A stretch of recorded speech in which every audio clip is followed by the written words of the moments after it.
Jack is a current BMW Motorrad salesperson. That's right. This is very brave of you to come on, mate. Thank you very much for approaching about coming on. Brave, stupid. I was going to say, have you thought this through?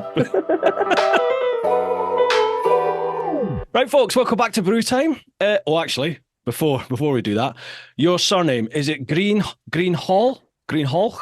How do you pronounce it? I say Greenhalgh. Greenhalgh. Yeah. All right, okay. Right, no worries. I've had everything in the past. So call me what you like. Awesome. I like it when people say that. Right, folks, welcome back to Brew Time. This week we have Jack Greenhalgh. Greenhalgh, yeah. That'll do. Yeah, that'll do. Fine. We got Jack. We got Jack with us. Jack yeah. is a current BMW Motorrad salesperson. Yes, that's right. This is very brave of you to come on, mate. Thank you very much for approaching about coming on. Brave, stupid. I was going to say, have you thought this through?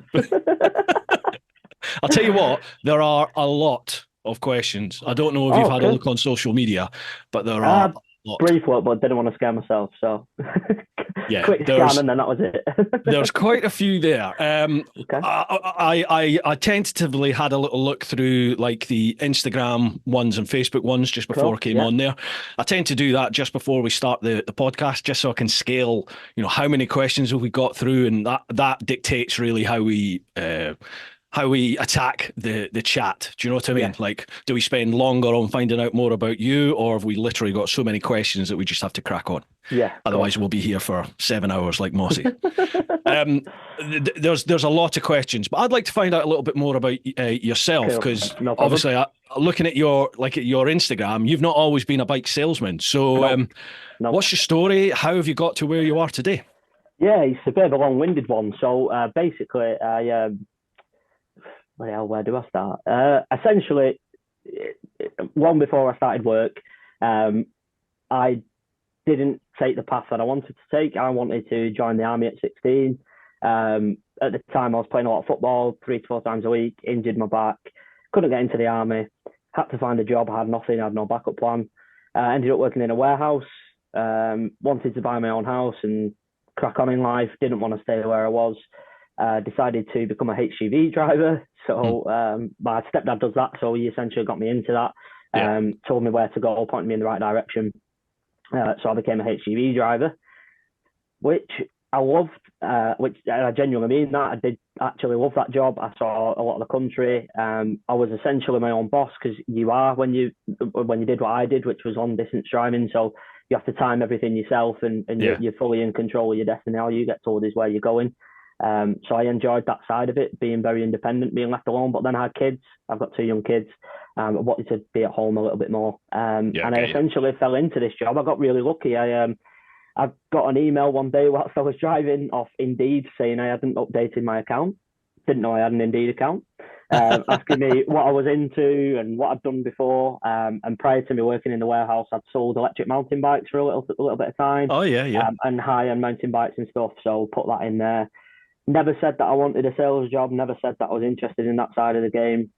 But then I got basically after updating my Indeed account, I got an email off the back of that saying, would I be interested in going for a job interview? Is it something that, I'd want to do? And I said, yeah, definitely. And at the time, the dealer principal, I met him and we got on like a house on fire, passed me interviews with flying colours. My bike knowledge stood out because I've always been a biker since I was 16 and I did my CBT. Mm-hmm. So yeah, my bike knowledge stood out and he liked me. And he said, I'll ring you in a couple of days and let you know. And I've not even got the traffic lights at the top of the road. And he ran me and he said, why would I make you wait a couple of days? You're fine. Let's go for it. Spot on. So, wow. Yeah. Landed the dream job. So which one do you work at? Do you mind saying? You don't need to. Please don't feel like you are. I don't mind saying. I work at a Williams, which is the Manchester-based one. Oh, yeah. So it's quite a big dealership in the network. It's been around now for, get this right, 22, 23 years. So, yeah, it's been around a long time. It's got an excellent customer base, large reputation, big targets, I'd say that. But it's a great dealership to work at. Is that the one Kate worked at, or Kate uses? Yeah. Yeah, it's the one Kate worked at, yeah. Ah, gotcha. Yeah, I thought I heard the name quite a few times before. Yeah, it's quite a big dealership, that, isn't it? It is, yeah, it is. It's a very big dealership. It's got a great customer base. I really enjoy it there. I've got to know a lot of the customers, which is probably the best part of the job, to be honest with you. Yeah. It's like being part of a little bike community. So what's your bike history then? You said you passed your CBT at 16. Yeah. What's been in the stable? Well, I had at the time, because I'd been working a little bit from when I was 15. I had a little bit of money behind me because I wasn't somebody to splash for money. So I wanted to treat myself to an actual bike. I never wanted a scooter, anything like that. I wanted a bike straight off the bat, geared bike, sports bike, lunatic, just get whatever I could get. And I found for sale in, I think it was Halifax, which is roughly about an hour from me, a Derby GPR 50. Never ever heard of it. Didn't know what one was. Looked cool on the pictures. Had an under-seat exhaust. I was like, I'm going for it. Rang him up. He was like, yeah, it's still available. Went up before I did my CBT. My mum, bless her heart, took me up. Could see that I was in love with it. And yeah, bought it without riding it. Couldn't do anything, but I was like, yeah, I'll have it. Brilliant. And it was probably the best thing I ever did, to be honest with you, because I absolutely loved that bike. I went everywhere on it. Put it down the road a couple of times, but we'll breeze past that because my mum might listen. But yeah, absolutely loved it. And then I went from that to, what did I have then? I didn't have a bike for a year from 18 to 19 because I had my car. And then at 19 I did my A2 and I bought a Versys, Kawasaki Versys. I wanted to do more long distance stuff. My girlfriend, well, now fiance, Catherine, never been on the back of a bike, but I wanted to try and get her on the back of a bike, so I knew that I needed something with a bit of comfort and stuff. And I actually went to buy a V-Strom at a local bike dealership. A really nice bike on the pictures, turned up and it was an absolute dog. And I was like, not going anywhere near that. So walking out of the shop, and my stepdad spotted the Versys, and he was like, look at that, that's like got everything. And I was like, yeah, it has. So I had a look at that, similar price, similar mileage, everything. And yeah, bought that on my A2. Got it restricted down because I thought I was going to buy a restricted bike. I think about 2 weeks prior to that, I put a deposit down on, at the time, there was brand new V-Strom 250. Because I thought, oh, perfect, a little bit bigger than what I'm used to. It's on my restricted license. And then it was my stepdad really that made me look at the V-Strom 650 and just said, get it restricted down. And then when you've done your full license, just take the restrictor off. You don't need to buy another bike. Away you go. And I was like, oh yeah, makes sense, from a financial point of view. So I may as well do it, which is what made me go for that route. But no, I loved my Versys. Had that for a good few years. Got rid of that about 3 years ago. Didn't have a bike again for about another 2 years because I had my kids and stuff, couldn't really ride. And then I bought a VFR 800, which I'm now proud owner of. So I love that. Don't ride it a great lot because I have the work bikes to ride. Yeah, perk of the job. Yeah, perk of the job. But I enjoy it when I do ride it. It's a great bike and I love it, and it's everything I want, really. I'm not one for all the singing and all dancing. It's great when I ride them with work, like today I've been on the 1300, absolutely love them, but I don't need that for what I do because I don't get a great amount of time away from the kids and stuff. I don't need something that costs that amount of money with that much technology on it. Yeah, I understand the VFR does my job. Yeah, understand that, yeah. So what sort of riding do you do then? Are you road-based or do you do some of that horrible off-road stuff or track? Or? Well, I do mainly road-based stuff. I like doing big miles. I like touring, going to new places. Biking for me is about seeing places I've never seen before, going to places I've never been before, going to places I wouldn't go. So, the bike's the reason I've been to wherever. That's the type of biking I like to do, really. What got you into biking then? I know it was at 16, but what lit the flames to make you get into it in the first place? It was a few things. I think the earliest memory of biking for me, well, I've got two. I remember the first time I sat on a bike, it was a ZX10. I was at my dad's work when I must have been 6 or 7. Bright green, sounded the bollocks. I sat on it, shit myself. My dad had to take me off because I was crying. But that was the first bike I ever sat on, and I loved it until he started it up and then shit himself. And then my dad used to always tell me he used to have an NSR 250. Obviously, that was before I was born, and he used to sing its praises all the time and go on about it. So part of me from that side, I always wanted to have a bike anyway. But like when I was younger, my dad never rode a bike in my lifetime. He got rid of it before I was born. But he just mentioned it. And then, it was mainly them two factors. And then I had a mini moto when I was a kid. my dad bought me that. I was learning to ride it down the drive, and at my mum's is like a long driveway. Mm-hmm. And I started at the top, and at the bottom was bushes, and I rode straight into the bush. Just had my helmet on, thorn bush, cut my arm to pieces. My mum comes out the house screaming, shouting at my dad. He's getting me out the bush. And I've just always, I don't know, I can't pinpoint one particular point. It's just like a series of little things. I've always wanted to do it. And I think the final thing that sort of pushed it over for me was when I was 15, my dad passed away. And I always wanted to do something with him. We used to go fishing a lot and clay pigeon shooting and stuff, but I always had a desire to do something with my dad, travel, something a little bit different. I don't know what it was at the time. I just always wanted to do something a bit different. And then when my dad did pass away, him and my mum was like massive savers. They hardly ever spent money. They were just wanted to retire as young as they could and spend as much time. And then my mum's sort of mindset changed, and she was just like, do you know what? Your dad never got to see any of the work he put in, so you just need to enjoy yourself and live every day. Live your life, bro. Live your life. Yeah, live your life. Exactly that. Yeah, and I've actually got it tattooed on my mum's handwriting there, but it says enjoy every day as if it's your last. And you've got to, haven't you? And I think that was probably the final thing. I was just like, right, that's it. I'm doing something now, and it gets my thrills out. It's where I'm happy. That's sort of what led me to it, I think. Got you. I think we sing from the same song sheet, pal. Yeah, absolutely. Dude, there's no polite way of saying this. There's a shit ton of questions for us to get through, loads. So I think the sooner we attack this, the better. Otherwise, this could be a real long one. Folks, hopefully I've managed to tweak Jack's audio.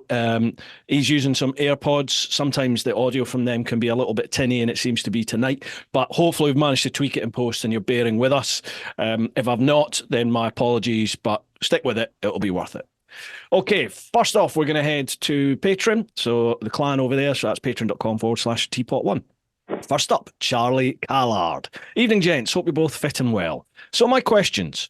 What, in your opinions, are the best and worst bikes from BMW and why? Ooh. Now, I appreciate you're going to have to be a little bit tactful here, or you may want to be tactful here. So, we understand that. Yeah. But over to you. I think it's a personal question, that.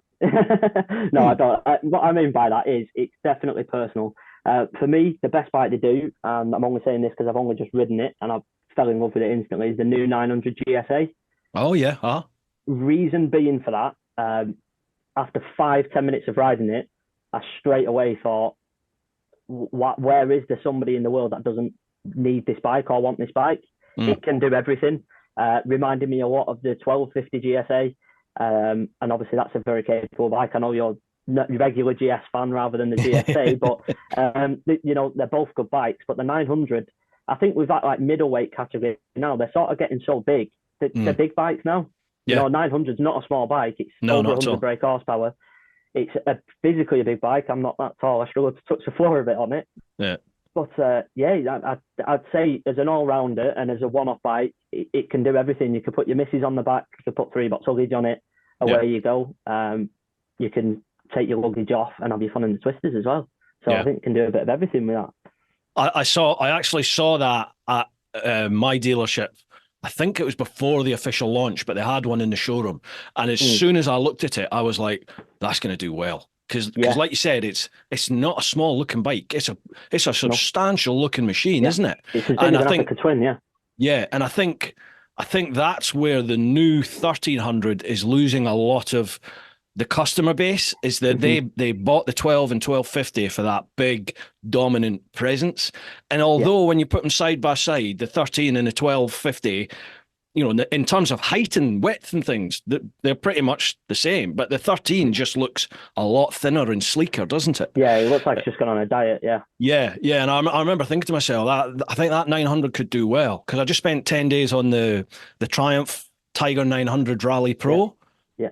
Jeez, I mean, that's all the bike you need for road riding. It's exactly, just that 900cc is just brilliant. And I got off that onto my 1300, and for the first time ever, because I've never noticed this ever, even jumping from the 1250 onto the 1300, on and off over a couple of days down with Toro there, I've never noticed it until I jumped from like a week or so in the 900 Tiger onto the 13. The 13 felt like a sports bike because the pegs felt much higher and further back. I almost felt quite cramped on it. And I never felt like that before. And like, part of me wanted to get back on the 900 until I touched the throttle on the 13 and I shot off like a rocket. And it's this is why I love this bike. Yeah, exactly. Absolutely. Yeah. So that 900 then, 900 GSA. Yeah, I think that's my style of bike, to be perfectly honest with you. Like, since working with BMW and seeing all the different bikes and riding all the different bikes, I've sort of narrowed down what I'm comfortable on and what I like riding, and it's certainly adventure bikes, big adventure bikes. The XR is a little bit in between. It makes me laugh, makes me smile. It's an inline four, it's going to do that to anybody. But I don't know, with the big adventure bikes, it's just where I'm in my comfort zone, I think. But yeah, certainly that 900 GSA, I had a lot of fun with that. I first rode it over in Portugal. I've been on the bike launch over there, what Kate was on. I've been over there. What a place to ride a 900 GSA. But yeah, very lucky. I've not ridden it yet. I'm going to see if I can wangle a bit of an extended test ride on it and see what I can do. Yeah. I am really impressed, and I don't understand why it's not sold more, but I really like the R1250R. I had the R1250R Sport, I think it was, that I had. Loved it. What a bike. Just loved it. Phenomenal. I had that, we had one on demo last year, and I had it for the Easter weekend. I had it for 4 days. I had a lot of fun. A lot of fun on that. Yeah, it's a very capable such bike. A capable bike, isn't it? Yeah. Yeah, it does. It does handle the road very well. And I don't know why it's not sold. I don't either, to be perfectly honest with you. I think a lot of it is people coming to a BMW showroom, and if they're a BMW background or not, I'm not sure, but a lot of them come in and you do see them, they'll gravitate to the GSs, the XR, the RRs, and that's about their knowledge of BMW. We tend to find the R and the RSs, we sell quite a few of them to regular BMW customers, people that are coming into our showroom quite a lot, having a look around quite a lot. Got you. I think it's just, it's not a very well-known bike outside of the BMW world. I don't think there's that many people know much about them. No, I agree with you there. The whole time we're talking about this, all I'm thinking of is worst bike that BMW do, and for me, there is no competition at all. It's that electric thing that they build. I can't remember. Is it what's it called? The C4 or C1? Well, we call it the CEO4, but CEO4. With being corrected, it's actually supposed to be the C04. I don't know, something like that. I'm not sure. Thing. But yeah, I agree. Yeah, I understand that. But again, we're going back to personal. It has its place. You live and work in a city. You get good miles range out of it for a scooter. It is expensive for what it is, but I suppose you could say that for any BMW, couldn't you? But my argument for it, not for it, but my argument with that bike is, absolutely, it has its place.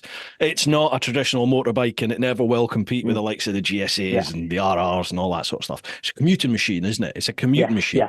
But there's way better electric bikes out there. Way better electric bikes out there for a similar, if not cheaper, price bracket. And it's like, to me, when I got it and I saw the specs for it, I was just like, it's already 3 or 4 years behind the competition. And they've only just launched it. And it's like, well, why not just hold on for a bit and at least match the competition? Because it's, that's what I didn't understand with it. It's like, this is not comparable with the competition in terms of standard. So why is it out? Why is it here? Anyway, never mind. Let's not dwell on the negatives. So my second question: if you could be stuck on a desert island with anyone, who would it be? Can I give two answers? Of course you can. Truthful, deep answer, obviously my dad. Yeah. Fun answer.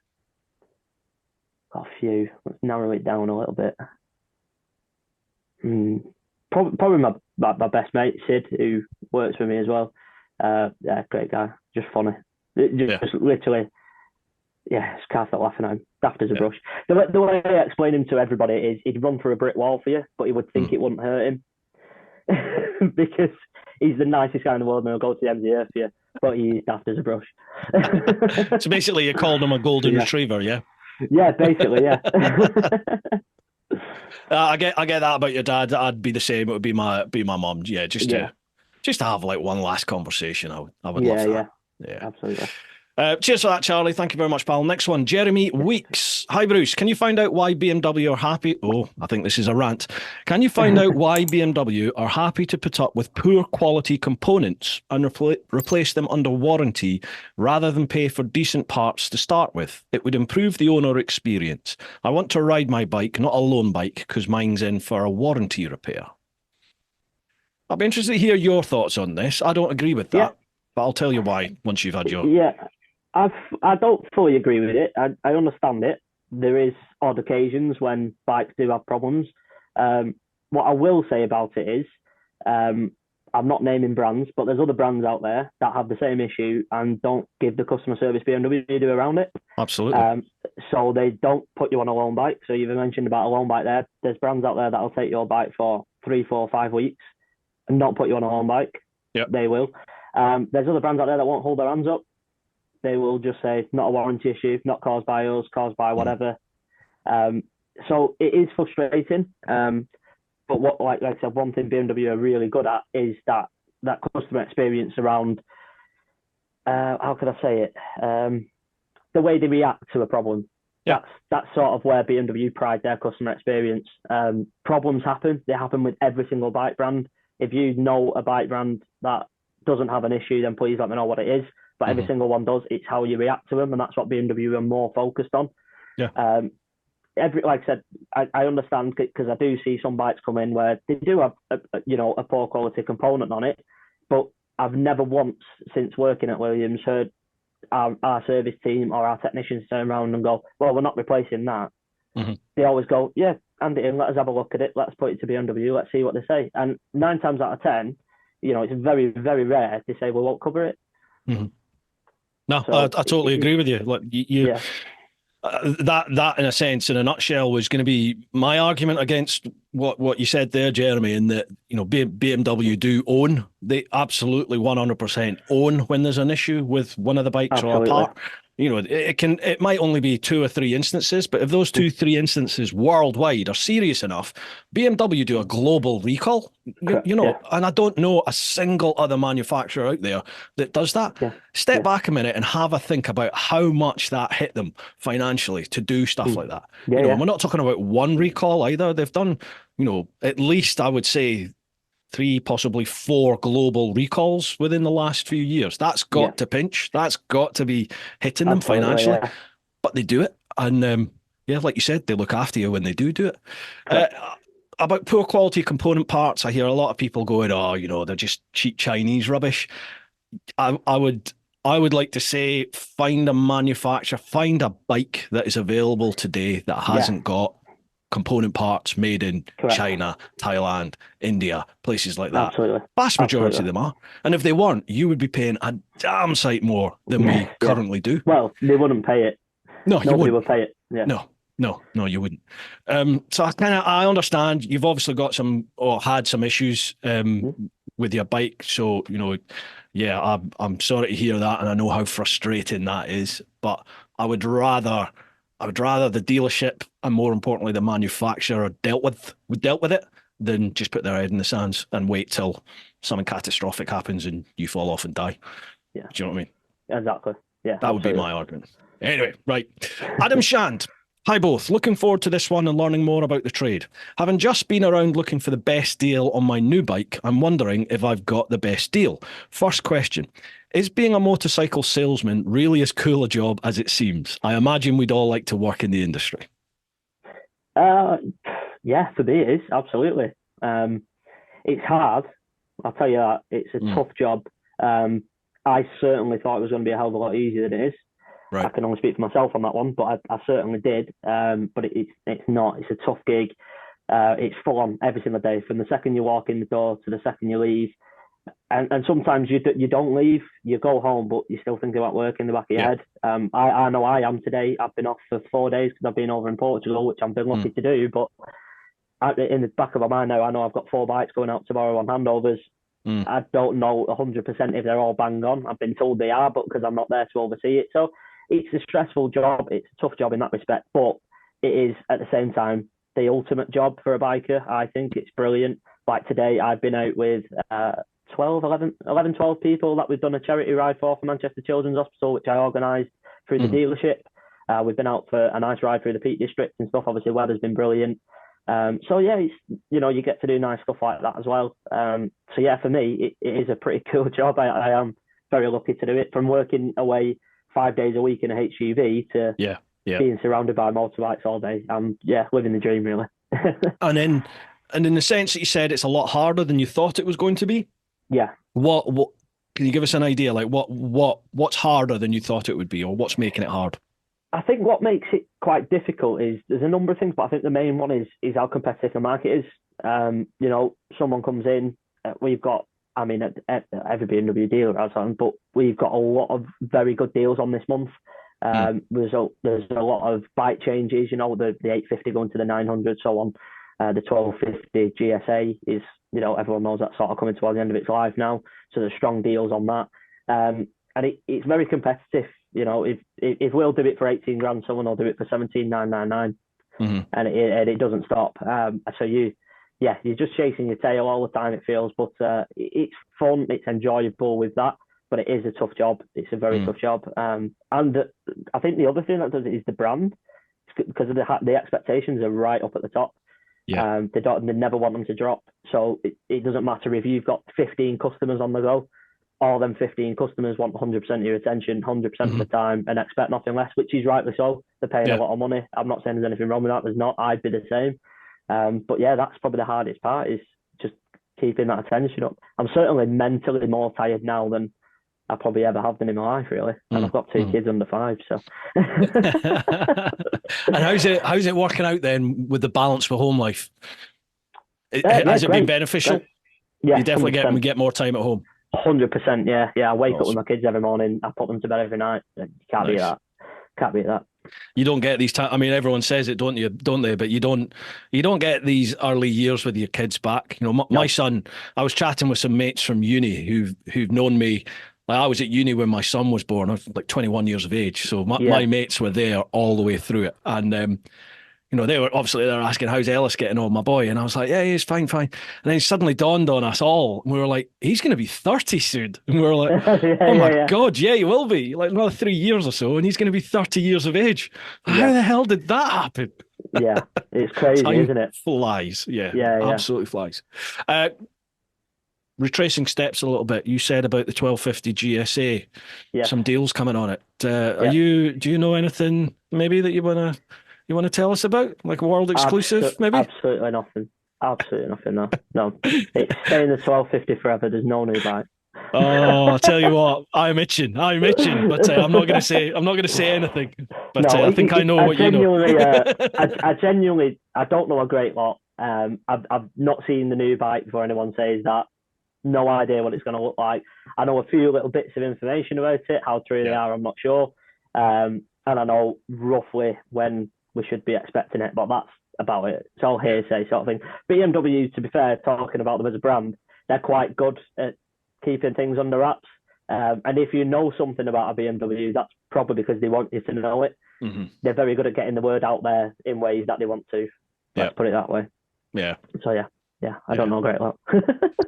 Yeah, I know. I'm ready to burst, but I'm not saying anything. I'm not going to say anything.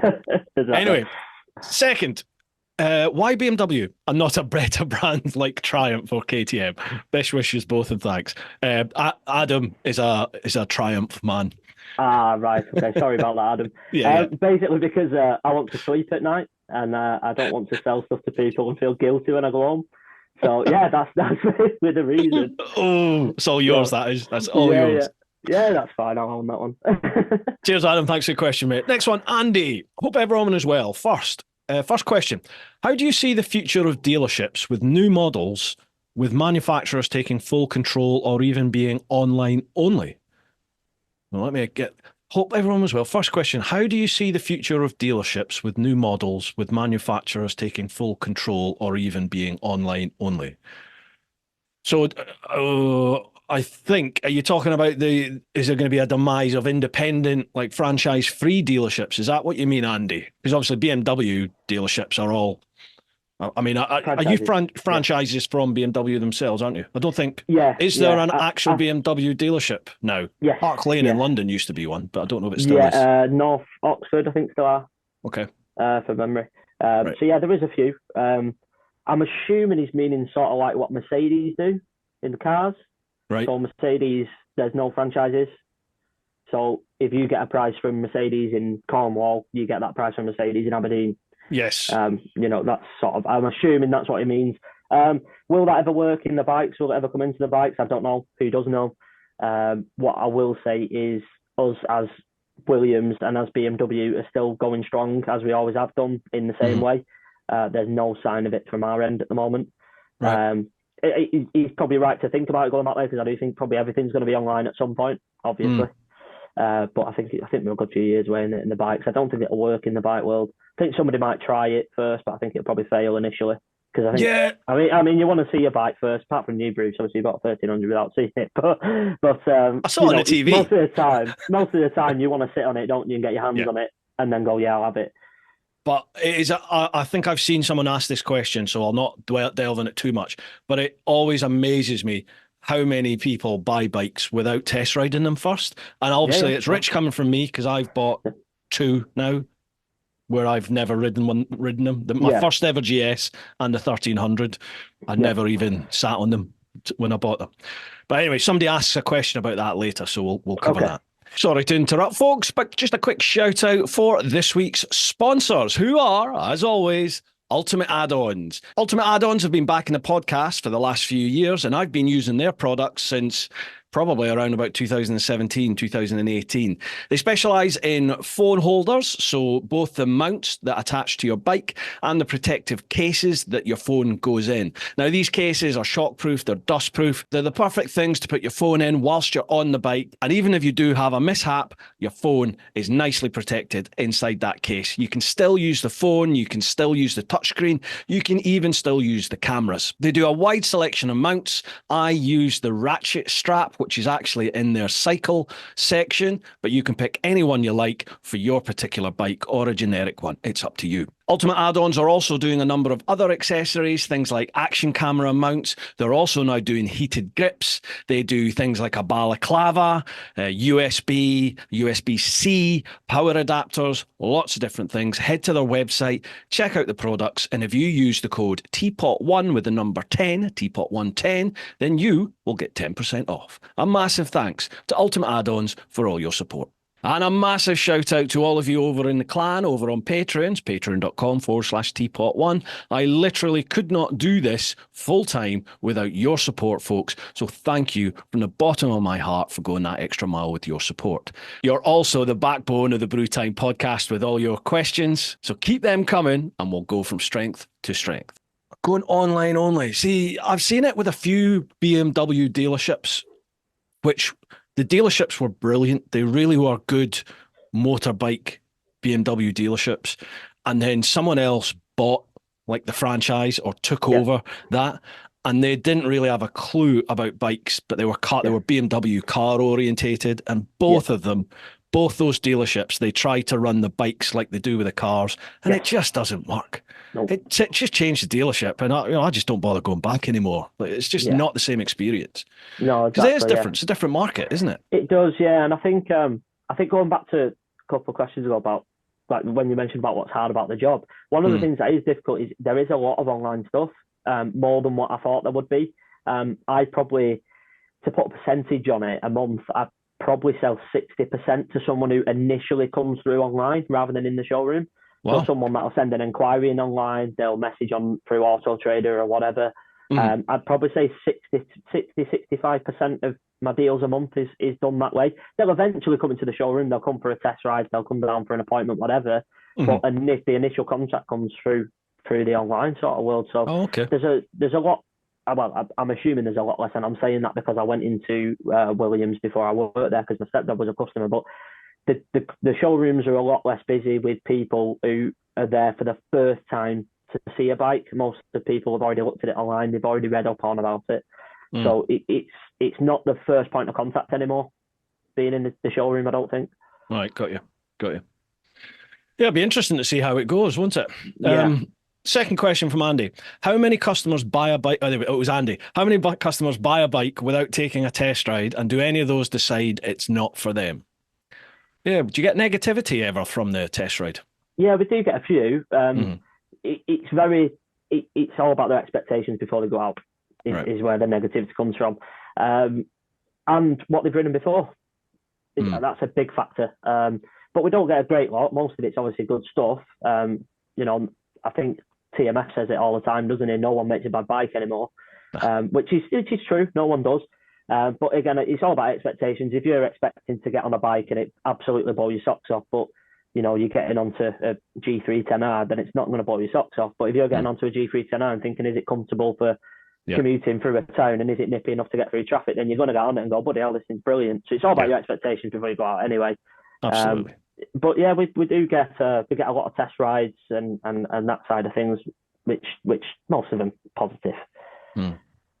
Yeah, like I remember chatting with a salesman at a BMW place, and in fact, I think it was somebody I actually used to work with, and then they ended up getting a job, and I met them at the dealership. Oh, how long have you been working here? Blah, blah, blah, blah, blah, blah. And they were just like, mate, this is the easiest job I've ever had. He said, you give somebody the keys, he says, they come back, especially if it's a GS, they come back, they're buying it. Yeah.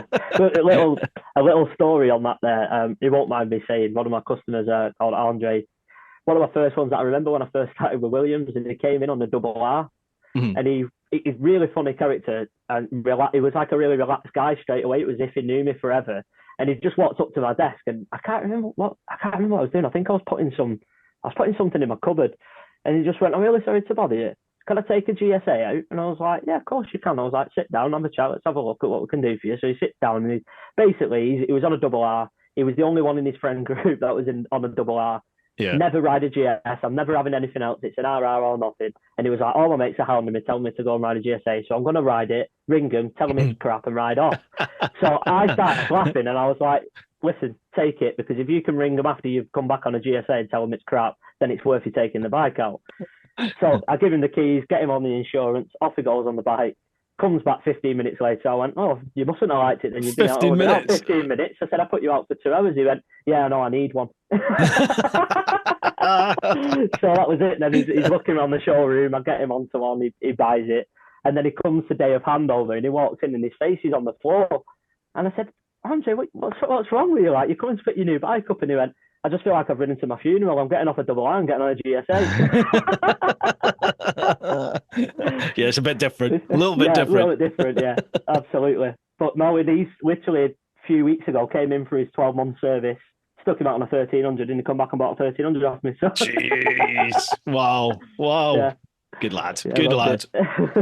Final question from Andy. Final question. Fortnine suggested that current motorcycle dealerships model is based on to place the risk and cost with dealers rather than manufacturers. What do you think? Did you understand that? Fortnine suggested that the current motorcycle dealership model is based on placing the risk and cost with dealers rather than manufacturers. What do you think? Oh, so you're trying to say that the risk is on the franchise side rather than the manufacturers side. Yeah. I don't know. I've never really thought about that. No, I've never thought about it. No, I suppose that massively comes down to how the dealerships run. And the brand that's involved with it, I suppose. But no, I don't see it that way with ours. BMW, we've got a very good backing off BMW. If we need anything, they're always on hand.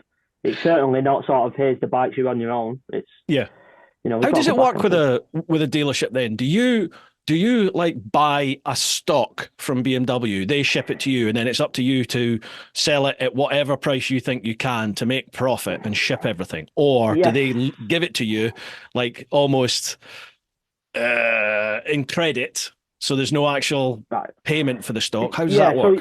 So it's different for each dealership. Right. Essentially, I can only speak for my own. So Williams, we own all of our own stock. We buy for it. We pay BMW for that. It's all ours. We're fortunate. We're a very cash-rich company, so we do that because they've been around for so long. Williams, I've worked with BMW for so long. We've got a real good relationship with them. So all of our stock is our stock. It's bought and paid for by ourselves. In terms of selling it and how that's priced, obviously we have an RRP and on the road price to go by, as does everybody else. Your discount is realistically, depending on the model, is down to yourself as a dealership. But obviously, you've got to factor in your profits in that. And there's two types of profits without going into too much detail, but there is two types of profits depending on bonuses and targets hit and stuff. So you've got to factor in that as well. And whether you're going to get the bonuses to cover your profits, etc., and your losses. So yeah, there's a million different variants in that without me going into too much detail, because I don't want to say too much. But in a nutshell, it is down to the dealership what they sell a bike for. Of course it is, but it's always within reason. At the end of the day, you've got to remember we're a business. They've got to make money. They've got to pay me. They've got to put the lights on. They've got to fill up the coffee machine that everyone comes and drinks from, and fill the fridge up full of drinks that everyone drinks from. So there's all that sort of factor into it as well. Yeah. I remember seeing, I don't know if I should name names, but there was a massive dealership which was effectively, I think it was basically where Fowlers was before it is now Fowlers, but there were it went through two different names in reasonably quick succession in a matter of say 5 years. And they used to offer bikes at incredible prices. Like I remember when the GSX-Rs, the GSX-R 1000, when that first went over 10 grand, I think it went to like 11 grand. Well, I could still go to them and get a GSX-R 1000 for a brand new one for 9 grand. Yeah. And I was just like, how are they doing this? Well, I know how they were doing that, because they went out of business pretty damn quick, didn't they? So there you go. Yeah, exactly. Yeah. That's it. But that sort of stuff used to happen quite a bit. I remember when I got into biking in 2008 to basically until like 2012-ish, I remember seeing a lot of companies being around, just doing amazing prices, but they'd last 6 months and then disappear. Yeah, exactly. Pointless, isn't it? Well, cheers for that one, Andy. Next one, Adam Shand. Sorry, another question. How are you treated by the manufacturer and dealer as an employee? Do you get invited to, or what's been your favourite corporate event? Box clever here. I've just come back. I'm very lucky. I've just come back from Portugal on the training for we rode the R12, R1290, 800 GS, 900 GS, 900 GSA. Loved it. Best thing I've ever been involved in. Met some great people. Met some friends, I'd like to call them, because we're all in the same job. Met some people I would never have met. Great event to be involved in. Got paid for being in Portugal and riding bikes. So brilliant. Awesome. Yeah, sounds good. Does sound good. I saw a lot of people away on on that launch, the R12 and the GS 900. Yeah, it looked a goodie, that. Yeah, was good. And what are they like as an employee, as an employer, BMW? See, that's a difficult one to answer, because I'm technically not employed by BMW. I'm employed by Williams. Gotcha. Williams are fantastic, great to work for. Very caring company, still family run. They know all of their employees and get to know you as well, and make an effort to know you. They're very rewarding. Is that the right word? I suppose. They like to throw things about and encourage you to do better whenever you can. Give you all the help and support you need. BMW side of things, I'd assume they're brilliant to work for, because everyone that I met on the PLT that's worked for them has worked for them for 20 years. You don't work for somebody for 20 years if they're crap to work for. So they've all been there forever, so they don't tend to leave. So it must be good to work for them. What I like about that brand is that pretty much wherever I go in the world, if I step foot into particular a BMW bike, a BMW Motorrad dealership, although they're all slightly different, everyone tweaks their setup just slightly different to make it, unique to them. But you know that you're in a BMW dealership, and you know that you're going to get that level of customer care anywhere. You're going to get the same thing. And if you don't, if you let BMW know about it, they do something about it. Do you know what I mean? It's like, and I like that, because there's nothing worse than having spent a considerable amount of money on a bike, and then you just get treated like utter shite by a dealership. They couldn't care less, when you phone up and ask for a bit of help, or, any chance I could get the bike serviced in like 2 weeks? Is there anything at all that you can do? Some of them, I've had people just laugh, and you're like, that doesn't help. I know it's short notice, but at any chance, is there anything you can do? I'll come and wait all day if I need to. Yeah, exactly. No, I think what's good about that with BMW is they don't for us as the employees, they don't ram it down your throat. So it's not like they're on the phone to us every day going, Jack, these are the standards. This is what you need to do. You should be doing this. You shouldn't be doing that. That you hardly ever hear of them, but they're like silent assassins. You know they're watching you. You know what they expect, and if your levels drop, they'll be onto you and they'll tell you. So it's no news is good news. If you don't hear of them, you know you're doing it right, because you will hear of them if you're not. And that's what they're very good at. They don't, like I said, they don't force it down your throat. They're not on the phone to you all the time moaning about something. They're very clever with how they go about it. But I suppose that's how they've done it for so many years and kept that sort of brand up, isn't it? No, yeah, absolutely. Right, cheers for that one, Adam. Next one, Triumph Explorer. Evening, gents. BMW Indicators. They work on motorcycles, so why not on cars? Apart from the design on the new 1300 GS, which Bruce loves. Yes, that integrated tail light, brake light indicator. Why have they done that? I know you've got no say in this at all, Jack, but why have they done that? Yeah, I don't know, is my honest answer. It's a tough one. I mean, again, it's a personal thing, isn't it? But I see what everybody else sees. I think it is. It's dangerous. We do get some customers coming in and they love the design of it. I think the people that haven't thought about the safety aspect love it. Yeah. I think the people that have thought about the safety aspect potentially worry about it. Again, I suppose the only thing I can say is BMW would have definitely thought about it, wouldn't they? So they must deem it safe. I can't imagine BMW putting indicators on a bike for 20 grand plus and thinking that they're not safe. They must think they're safe. I mean, they must. But you're I see right. What everybody else sees. I do get it. They must have done loads and loads and loads of tests on it. For sure, they must have. It's BMW. They're German, for God's sake. So they don't do anything without looking at analytics and looking at the statistics. That's just in their very nature. And I can't understand how that integrated setup is even comparable with a definite separate indicator brake light. Because they sort of introduced it on the 1250, didn't they? They did, yeah. Because they still had the centre light, but it didn't do anything. Essentially, it was off until you was on the brakes. But the brakes and the indicators were still in the indicators as well. So you sort of had both on the 1250. So I don't know. I think it's something they probably looked at over a longer period of time and just chose to go down the route of these indicators. But I don't know. I find it quite interesting, really, that subject. Myself, personally, I do prefer a designated brake light. Absolutely, yeah.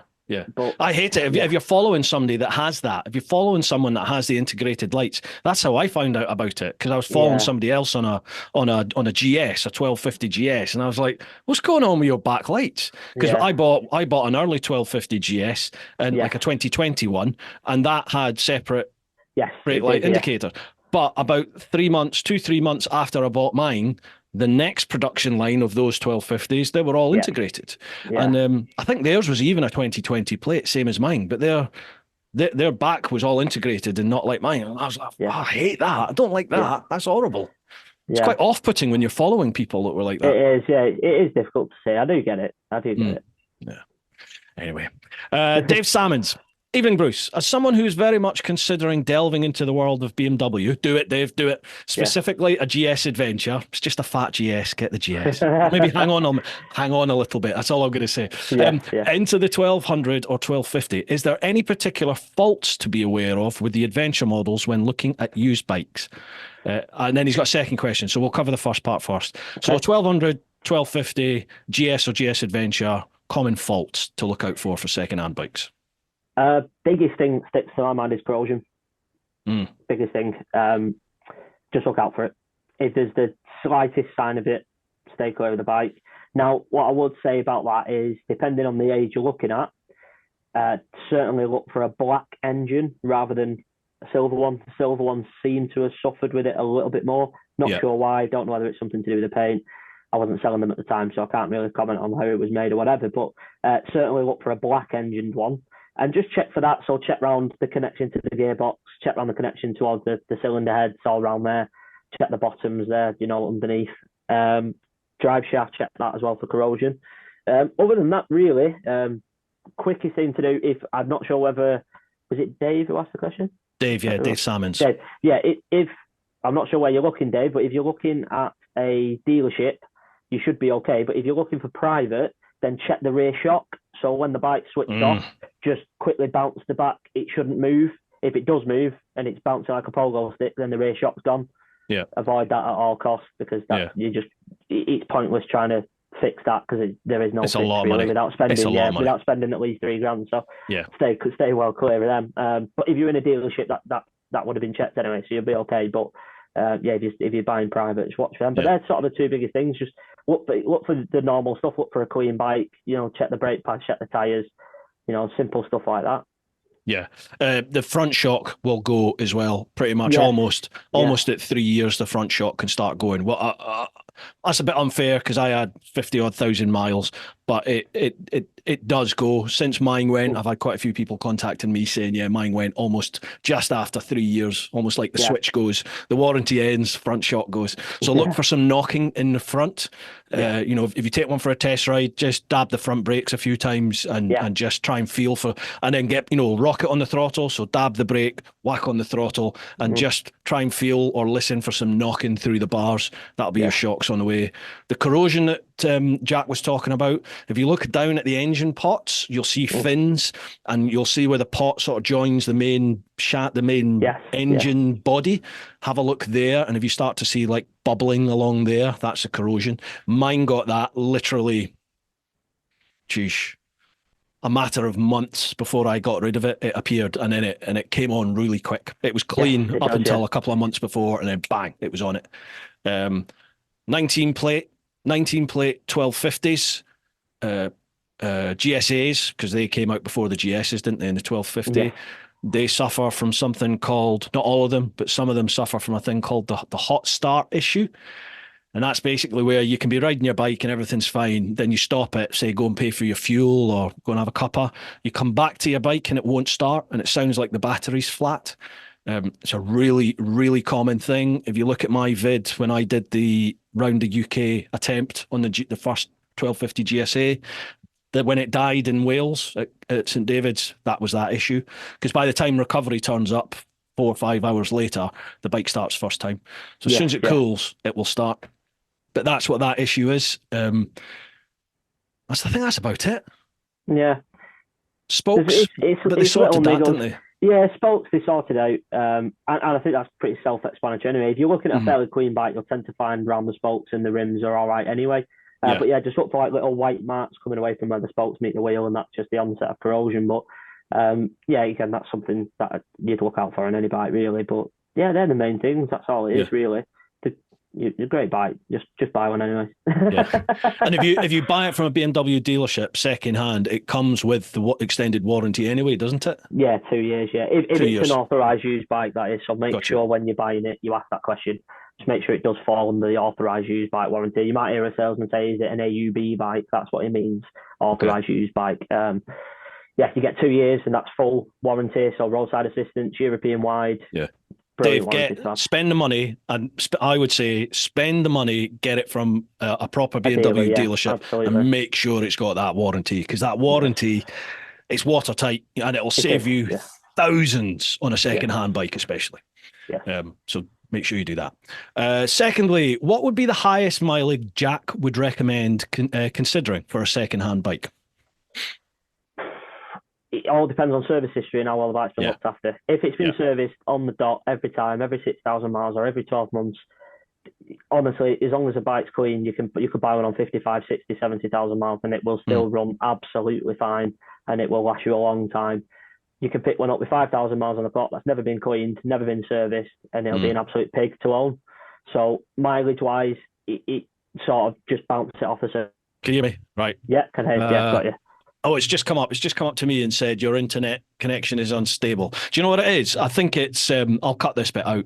I think it's. Okay. I've got 2 big hard drives sat on my desk. You know that. Yeah. Big, massive 20-odd terabyte hard drives for backing up data, and every now and then they sort of fall into sleep mode and then kick back in, and when they right, and they drain the internet a bit. Well, when they kick back in, they just seem to freeze everything. I've just disconnected everything now. Sorry about that. No, not a problem at all. Sorry, folks, we had a slight internet issue there. Right, we're back. Yeah, with the miles, big miles.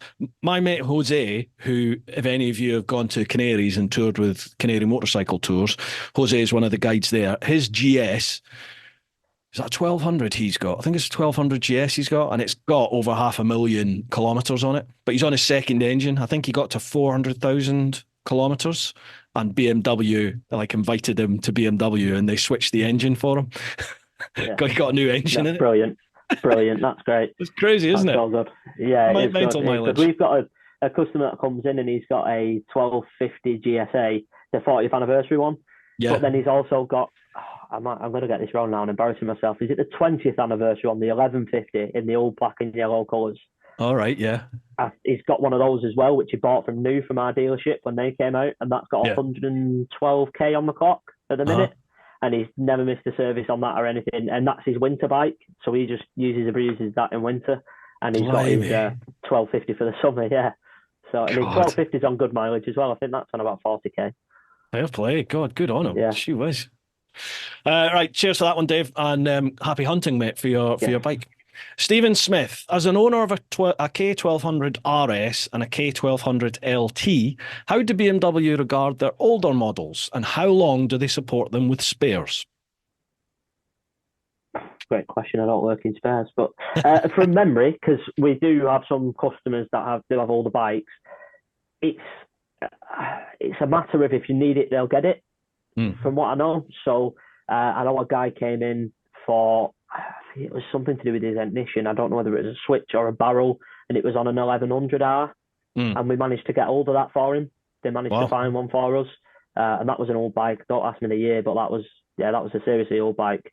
And yeah, we managed to get one of them for him. So, you know, I don't have a great lot of experience with the parts side of things, but they seem pretty good with it. BMW love seeing their older bikes on the road, so they do try and support it. Well, I've just seen a last little add-on bit from Stephen there, and he says my RS was a Cat 5 write-off because they couldn't find a new indicator lens. Wow. Wow. Maybe try dropping Williams a shout. Give Williams a shout, Stephen, and see if they have any more luck. Yeah. Hope you still have the RS, pal.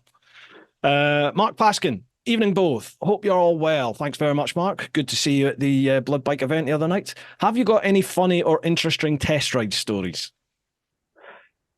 Yes, I have. So when the 1300 come out, my colleague Gary, he's got a good friend that was wanted a 1300 off him, but wanted to test ride one first. So came down on his 1250, brought his cousin, I think it was, or his nephew down with him, I can't remember. And he was on an older 800 GS. And the whole way down, he was like, oh, he's been scared of binning his 1250 because he's coming to swap it, blah, blah, blah, blah. They pull out of the dealership, turn left onto the main drag. He goes away on the 1300. Him on the 800 just bins his 800. Oh, no. So he's been taking the mick out of him on his 1250, who was actually going on the test ride and bins his own bike when he's out on the ride. Oh, man, that's horrible. So luckily it wasn't too bad, and he managed to get it home, but I think he bent his bars and smashed a few other little bits and pieces up, but it wasn't too bad. What did he do? Himself was all right as well. Honestly, I don't know, because it's a long straight road. Yeah. I couldn't tell you. It's a long straight dual carriageway, and I've no idea what he did. It's like folk that they ditch their bikes when they get a new set of tyres. I can never figure that out. Yeah, I don't get that either. They must literally just get an almighty fistful of throttle or something on brand new tyres. But even then, my mate Jimbo, who's a lunatic, right enough, but he used to get a brand new set of tyres, and to scrub them in, he would literally go to the first roundabout and put his knee down. And that, you know, that was just him scrubbing the tyres in. Wow. I mean, he was a nut. Jimbo's one of these people who had a natural feel for a bike. You know what I mean? Like he ended up racing, and he was just ridiculously quick. Yeah. But he was just one of these people that had a feel for a bike. He couldn't explain what it was or how he did it. He just did it. Yeah, exactly. Yeah, I get that. Yeah. Anyway, right. Okay. Simon Lewis. Hi, gents. Great to have a frontline sales guest on Brew Time. As Jack's equivalent in Land Rover sales for 35 years, which internal department causes you the most grief and why? Mine. No comment. That's exactly what he says. Mine is ... Maybe I best not say. Yes. Yeah. No comment. Yeah, I've got some bikes to get out tomorrow, so I'm keeping my mouth shut. Read into that what you will. Second question. For me, it's the customers who make my job worthwhile and the reason I've managed this long. Who's your favourite customer and why? Oh, don't say that, because they're all my favourite. No, I've had a few good ones. Definitely. Andre, I mentioned before, brilliant customer, great guy. I've got another one called Alan and his cousin Michael, who is one of them that picks his bike off me tomorrow. They're great customers. I think I said it at the beginning of the podcast, Williams have a great customer base. So not just my customers, but the dealership's customers in general. We do have a good customer base. We've got a great relationship with the Bud Bikes and stuff. So we see a lot of those fellas in there quite a lot. It's good. There's some really good customers in there. The best ones are the ones that come in and straight away they know your face and they say hello to you and stuff, and you're having a laugh with them. There's a lot of. I've got another one called Nathan come in, and it's like talking to your mate. You know, they're just great fun, great crack, good lads. Appreciate you've got a job to do, but at the same time can be relaxed and have a laugh around you as well. It's nice when you develop that relationship with a dealership, isn't it? When as a customer. So I'm coming from you've been a customer as well, I'm sure. But as a customer, when you come into a dealership, and even if people can't remember your name, but at least if they recognize your face, you know what I mean? And like people take that bit of time. They're not doing a hard sale. They're just, how are you getting on? How's things? You all right? How's things? Blah, blah, blah, blah, blah. Fine, great, awesome. You know, I don't want to turn up at a dealership and be given the sales pitch the second I step foot over the door. But to the same extent, I don't just want to be left alone and never approached. You know, it's nice to have that sort of that medium, isn't it? Yeah, absolutely. Yeah, it's finding that balance. I think that's probably one of the best. What can I say? Techniques of a sales exec really is being able to read somebody. Do they want help? Don't they want help? You know, where do they want to be? Everybody wants to be spoken to, but what do they want from you? Yeah. You know, and it's being able to read that. And we're also sponsored by the Influencer Store. Now, I've got some blurb to read out for them. The Influencer Store helps you build your brand, big or small, providing you with a solution and apparel. We help you to increase your fan base while supporting you with starting your own influencer clothing line with nothing more than just an idea and a design, and there are no hidden costs. For more info, come check us out at theinfluencerstore.co.uk or drop us an email at online@influencerstore.co.uk for more information. Now, all my current merch over at TeapotOne.com, that is all handled by Roger and Charlotte and their family over at the Influencer Store. So thank you for all your support. And lastly, a big shout out to all of you who are either watching a podcast or listening just now on your platform of choice. If you can share with your mates, tell people about the podcast and help spread the word, that really does help. And if you're listening on things like Apple Podcasts or Spotify, if you can follow and leave a review or rating, 5-star is preferable, of course, then that would be absolutely fandabby-dosy. All right, folks, let's get back to the podcast. Simon says, finally, any chance you can do me a better deal with my in-group Motorrad retailer? Well, depends on your group. If your group's Williams, then yeah, maybe we'll do something. Drop my line, Simon. Give Jack a call. How do people get in touch with you then? On that point, Instagram. Choose my Instagram. I think you tagged me in a post, didn't you? So be on there. It'll be in the description down below, folks. In the description. Bruce knows what he's doing. But yeah, jack.e.greenhalgh. Just type that into Instagram. You'll see me. I'll be some sort of BMW will be on a picture somewhere. Nice one. Make sure you give him a shout, Simon. Next one, Louise Worsfold. Evening. How you doing, Louise? You're both in charge of the Department for Transport and are allowed to change 3 things to do with roads or highways. What are they? I've got 2 straight away. I've got 1 straight away. Go on, then. What's your one? Me. Cyclist. Go on, what? Burn them all! No, Jesus Christ. Right, cyclist. So, first things first, absolutely fine with people riding on the road if they want to ride on the road. That's what they want to do, crack on, that's fine. Second thing about that, though, make sure you abide by the buddy rules. Don't jump on a pavement when it's a red light just because you can't be asked taking your feet off the pedals. If you want to ride on the road and you want respect, stop at the red light like everybody else. Yeah. That's the first thing, absolutely. I think they should have a reg plate on the back. I think they should not have to pay road tax. I'm not bothered about that, but they should have to have a reg plate. They should have to have some sort of insurance. They can damage a car just as much as a car can damage them. Totally agree. They 100% should. And cycle lanes, this is not necessarily anything against cyclists, but cycle lanes should be actual cycle lanes, not just a white dotted line. Put a pavement up, keep the cars away from the bikes as well. Oh, And you're if going to you're in, regret saying that. You're going to regret. Have you come to London? Have you been in London recently? no, no, no. But the reason, but again, being sensible with that, only put it somewhere where it fits. Yeah. You know, that's what you've got to do. I mean, literally where Williams is outside our dealership, so we're on the corner of Chester Road and I can't remember the name of the other street because that's not our address, but we're basically on that set of lights, and the big dual carriageway, what Chester Road is, has got signs up saying no cyclist, and they've spent millions of pounds putting a new cycle route on the road that loops round on the other side. Nobody uses it. Everyone just cycles up the dual carriageway, but nobody ever polices it. Mm-hmm. So you can't really blame the cyclists if they're getting away with it and it saves you 10 minutes on your journey on the way home. You're going to do it, aren't you? So there's that side of it for me. But no, in terms of the other two, buddy, I don't know. I would make undertaking illegal. Yeah. So you can just you can overtake anywhere. You know, if some twat sat in lane 2 or lane 3 of the motorway, then or on a dual carriageway, then you know if you can get through on the inside lane, just do it. You just have to have common sense about things, I think. And the second one for me would be, well, in America, it's you can turn right. You treat a red light if you're turning right at a junction as a giveaway, isn't it? So for us, it would be turn left. So if you're turning left at a red light, that should be a giveaway. Just makes total sense to me. Yeah, it does. But absolutely. People are people. You're going to get idiots. I appreciate that. We have a lot more traffic than most places in the States I've seen, but it just makes sense to me doing stuff like that. Yeah. Third one, what really annoys me on the roads? I mean, mobile phone use really annoys me. People that have their fog lights on, but then I have my spotlights on my bike a lot of the time. I ride with my spots on. Yeah, I think you're right though with the fog lights on the car, particularly rear ones, because they look like brake lights. Yeah. If you, not that you wouldn't be, but if you're not 100% paying attention, if you're overtaking a cyclist and you're looking in your mirror and then you look up and the car in front's put its fog light on, you might think they're braking. Mm-hmm. So definitely that. And what annoys me about that as well, I don't know why people do it, but there's like a little bit of spray on the motorway or a tiny bit of fog and they whack all the fog lights on as if no one can see them. And it's like, what are you doing? But yeah, I agree with that one. That's a good one to say about the fog lights. Yeah, that does irritate me as well.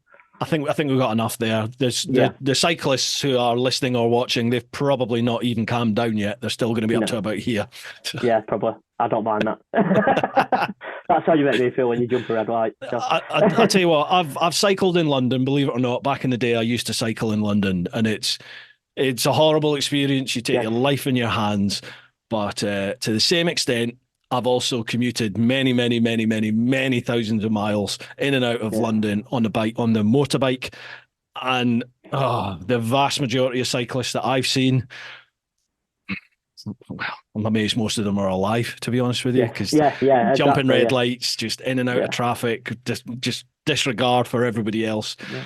I know it's not everybody, but I think the thing is with cyclists as well, they have the law in their hands. Like they're the vulnerable road user. They've got everyone to look down onto them and make sure they're okay, which people do. HGV drivers get sent on courses all the time about cyclists and stuff, which is fair enough. I think cyclists just need to have that same respect now for other people, and by respect, I just mean abide by the rules. If you're roundabout, give way to the right. Don't just shoot across and then moan at somebody if they cut you up, and don't jump a red light. It's that sort of thing, really.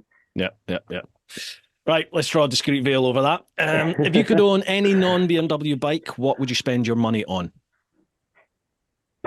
KTM for me. Yeah, that new 1390 looks incredible, doesn't it? I've just had Sam Vincent WhatsApp me today, and obviously he's just taken out the 1390 Super G car, and he was just like, you know what Sam's like, just giggles constantly. He was just like, holy shit, what a bike. I can imagine that being incredible. I've never even ridden the 1290, but it's phenomenal. Yeah, from what people say about him, it just looks awesome, doesn't it?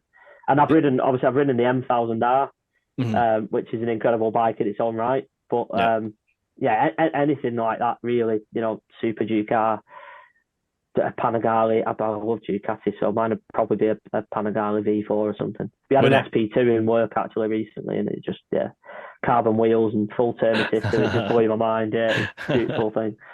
I think I had the 1290 Super G car when it first came out. I had that for 2 weeks, 3 weeks, and if that hadn't, it basically just there was just a small failure in a No way, it's not seal. the KTM. Yeah, the seal that keeps in. I think it was the coolant or Right. the oil. I think it was a coolant. Just a small little washer that failed, so that the Right. bike just dumped all its fluids onto my garage floor.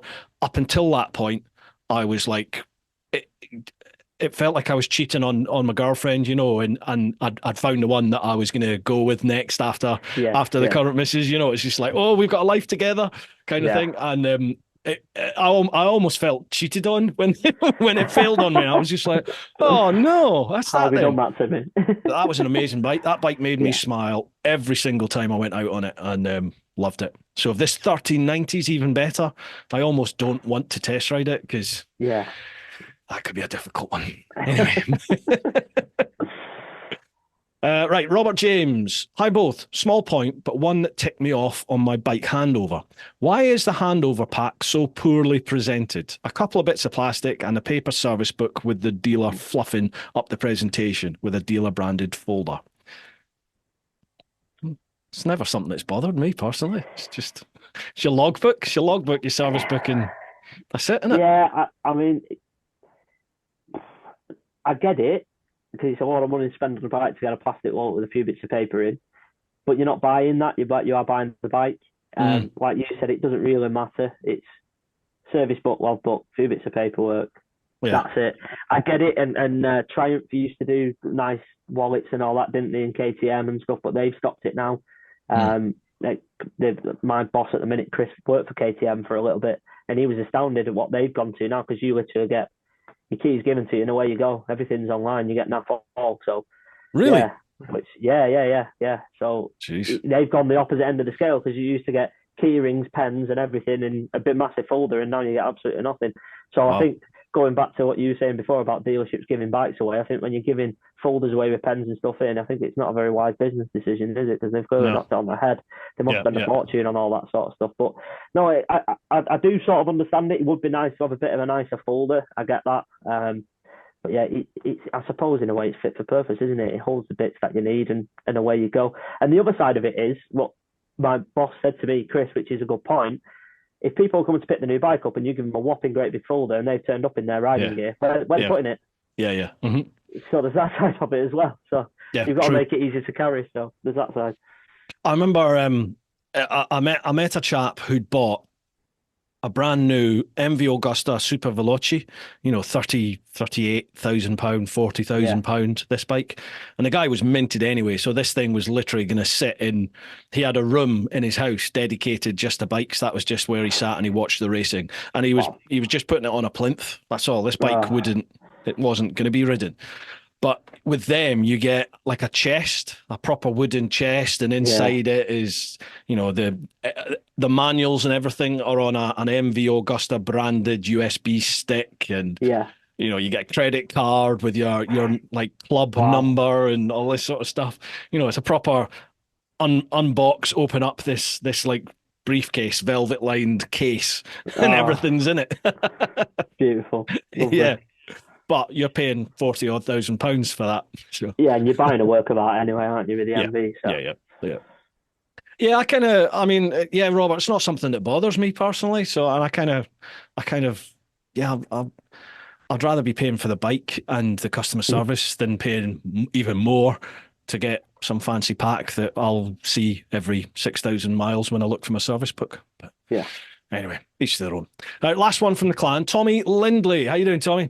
Hi, gents. Couple from me. Apologies in advance. I sound like a right tight arse. Over the last few years, the art of haggling seems to have disappeared from car and bike sales from dealerships, particularly since COVID. Is that a fair statement, or am I just bad at it? Can you still haggle on a new bike? Well, I get haggled down all the time, so yeah, I'd imagine. So, do you? Yeah. I mean, if I could only say some of the stuff that people ask about, $2,500 off a GSA, and then they go, "Oh, what about a service plan?" Yeah, I'll just find another grand as well somewhere, shall I? So, I do get asked some questions like that. No, you can still haggle. Definitely welcome it as a sales exec. It's all part of it, isn't it? It's all part of the sales process. I actually find when people are haggling me, you sort of get a respect level for each other. Mm-hmm. And you can have a bit of a laugh and a joke with it and play around with it, and you tend to find sort of that common ground and that that's how you get there. Yeah, I mean, yeah, I never see anybody come in and not haggle. Everybody asks for something, don't they? I'm a mug. But then again, I suppose it's because I don't buy my bikes. I always get them on finance. Do you know what I mean? I always Well, get with finance, it's that monthly payment, isn't it? Yeah, that's all I do. What the bike is, yeah. I go to a dealership and I say, this is my absolute max that I'm going to pay a month. If you can match or better that, then you know, you've got a sale. But if you can't, no worries, no problems. Just fine. And funnily enough, they always seem to find a way. We're doing you a favour. Yeah, of course you are. Doing you a favour. Show me the shiny bike. Second question from Tommy. For us punters, is there a better time to buy a bike to get a good deal? For example, end of the month or end of the quarter to help hit sales targets? Or perhaps just before the new reg plates come out? Or is that an old wives' tale? No, that is true. That is true. Outgoing models is a good one. So, you know, if you're somebody that was in the market for a middleweight adventure bike that can do a bit of everything, for example, the outgoing 850s, now you're going to get a stonking deal on them. So that's another thing to look for, is outgoing models. If there's something that are fit for purpose for you, look at that. But no, definitely, end of the month, end of the quarter, reg changes, definitely things like that. But you've got, again, that's all about timing as well, because you might go into a dealership and they might hit their target and they might be happy. So it might be end of the month or it might be end of the quarter, but they're wrapped up and they're all comfy. So you might go in there expecting to get some money off because they need the sales, but they might not need them that desperately. So they might do you a deal, but it might not be what you might get another dealership, for example, that does need the sales. So I remember before I joined the old Bill, I worked for a Renault. Well, it was actually Renault, but it was Renault UK. You know, it wasn't a franchise. I worked for them delivering cars, and I remember chatting with the salesman there, and they were saying like all they had to do was hit a set amount of units. You know, it wasn't a financial target; it was a unit. They had to be seen to ship X amount of whatever model every month. So if they used to say to me, because I got a little discount anyway, you know, friends and family type discount, and I think my mom or an aunt or something was looking for a wee Clio. And when I went to them, they were like, you know, we've hit how many cars that we need to sell. So he said, I can do a cracking deal. And I think he sold, it was either my mum or my aunt. He sold her a Clio at cost price plus a quid because they had to make something. And it was like a quid. I was just like, is this bullshit or is this true? But, you know, I'd never known anyone get a Clio as cheap as she got it. So it's like, there is some gems out there, definitely. But yeah, that's true. Things like that do happen, definitely. But yeah, it is all about units. It's not a monetary thing. Monetary things in our world tend to come from the franchise, because obviously, like went back to what we were saying before, Williams own all the bikes, so they have to see a monetary come back on that, you know, on the profit. But in terms of BMW, it's how many bikes you sell. Gotcha. But it all depends. It varies from dealership to dealership, so it's a question of do some digging at your dealership. Target wise, I know like in our catchment area, I think we do have the biggest targets because we've got one of the biggest dealerships, whereas some others around the area don't. So again, that depends on whether they've hit them or not, doesn't it, I suppose? Yeah. Shop about, basically, Tommy. Just shop about. Yeah. Can't stop you. Everything's online, but shop about and then come to me. Then give Jack a call towards the end of the month. Yes. Right, that's all the clan questions. Thank you very much to everybody that left questions there. Dude, how are you for time? You okay for time? Cool. Yeah, absolutely fine. Right. Do you need a natural break or are you okay? Like a toilet? I'm all good. I'm all good. Okay. Cool. I'm right, lovely job. I'm all right.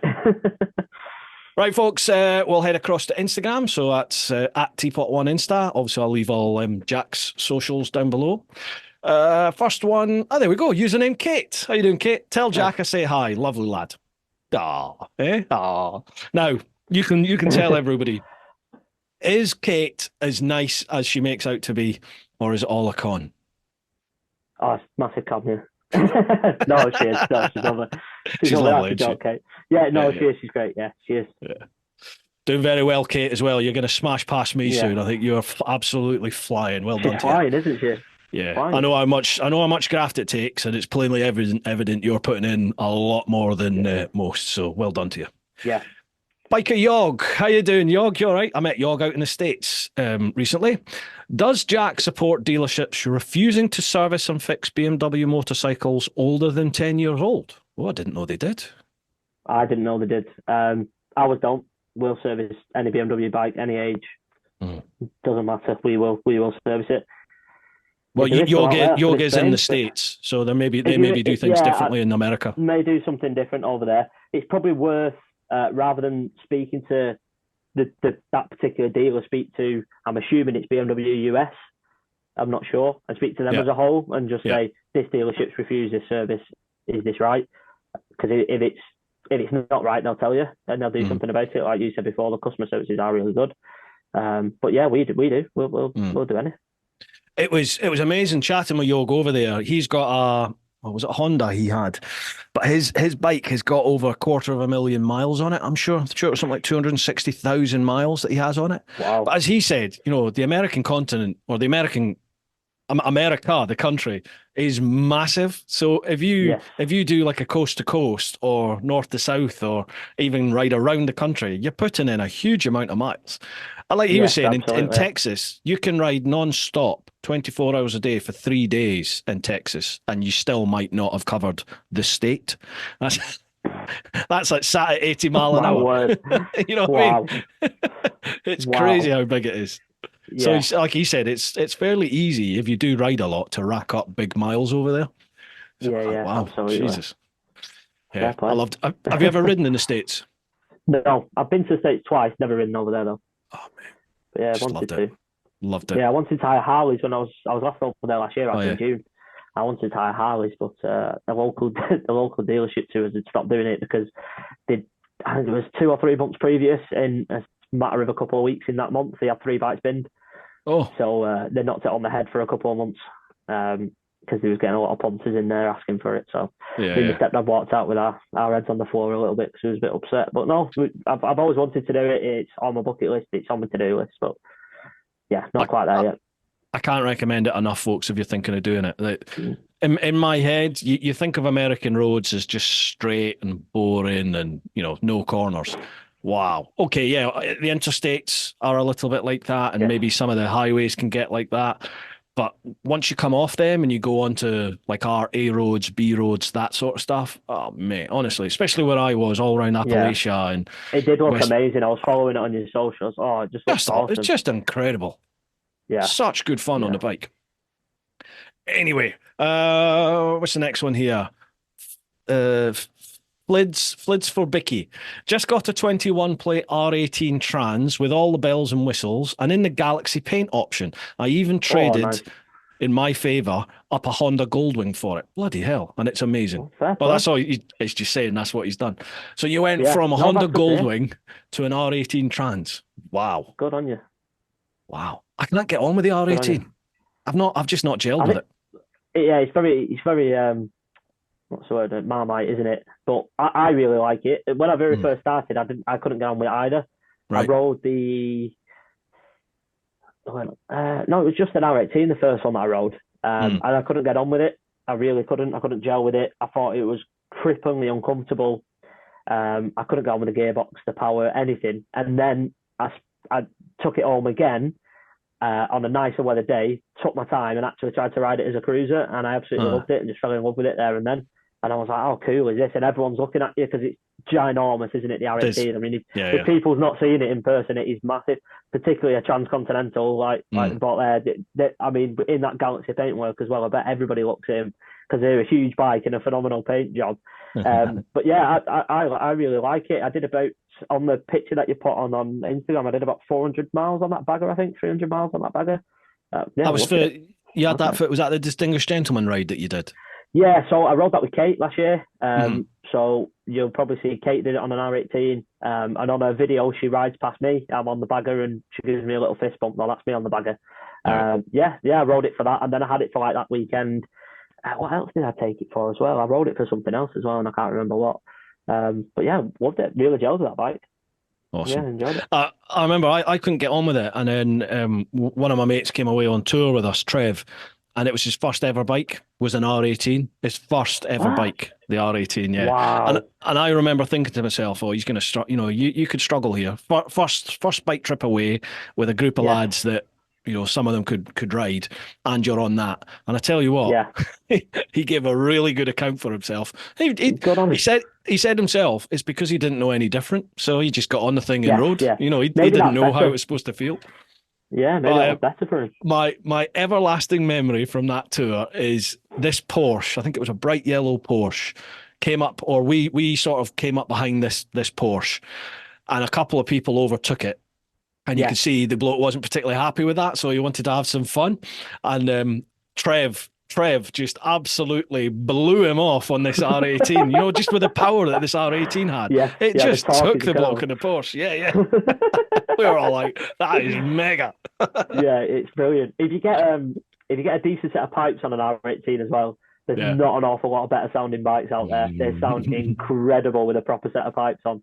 Yeah, that Boxer engine, that 1800 Boxer engine has a unique sound to it, doesn't it? Yes, it does. Yeah, it sounds like no other Boxer.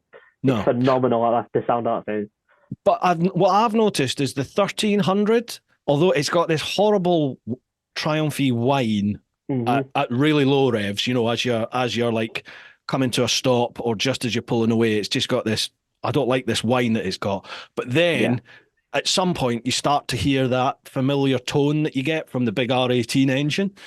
There's just that weird sort of hum tone noise that kicks in at some point.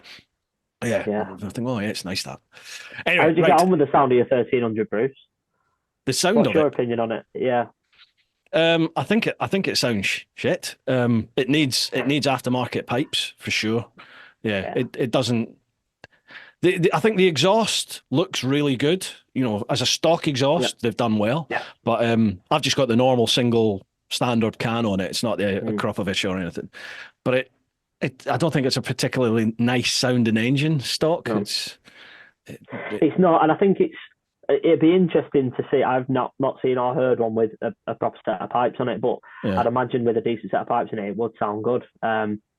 Because there's plenty of power there and plenty of torque there and a lot of rev range, isn't there? So I can imagine it would sound good singing with a decent pipe on the end of it. But it's this new sound deadening in the middle, isn't it, that they've gone for with the new Euro emissions thing. I think it's sort of a sign of the future, that I think.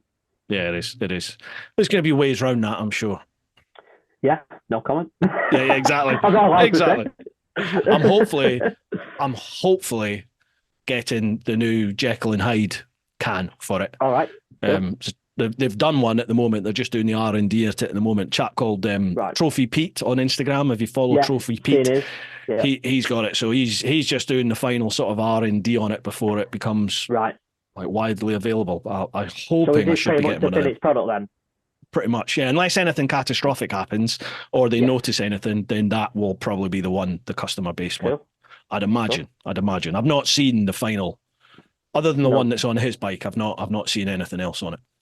But we'll see. Yeah. Okay, so that was Flids. Next one, Brendo rides bikes. Why are some dealers now charging for test rides? I've heard this from a few sources.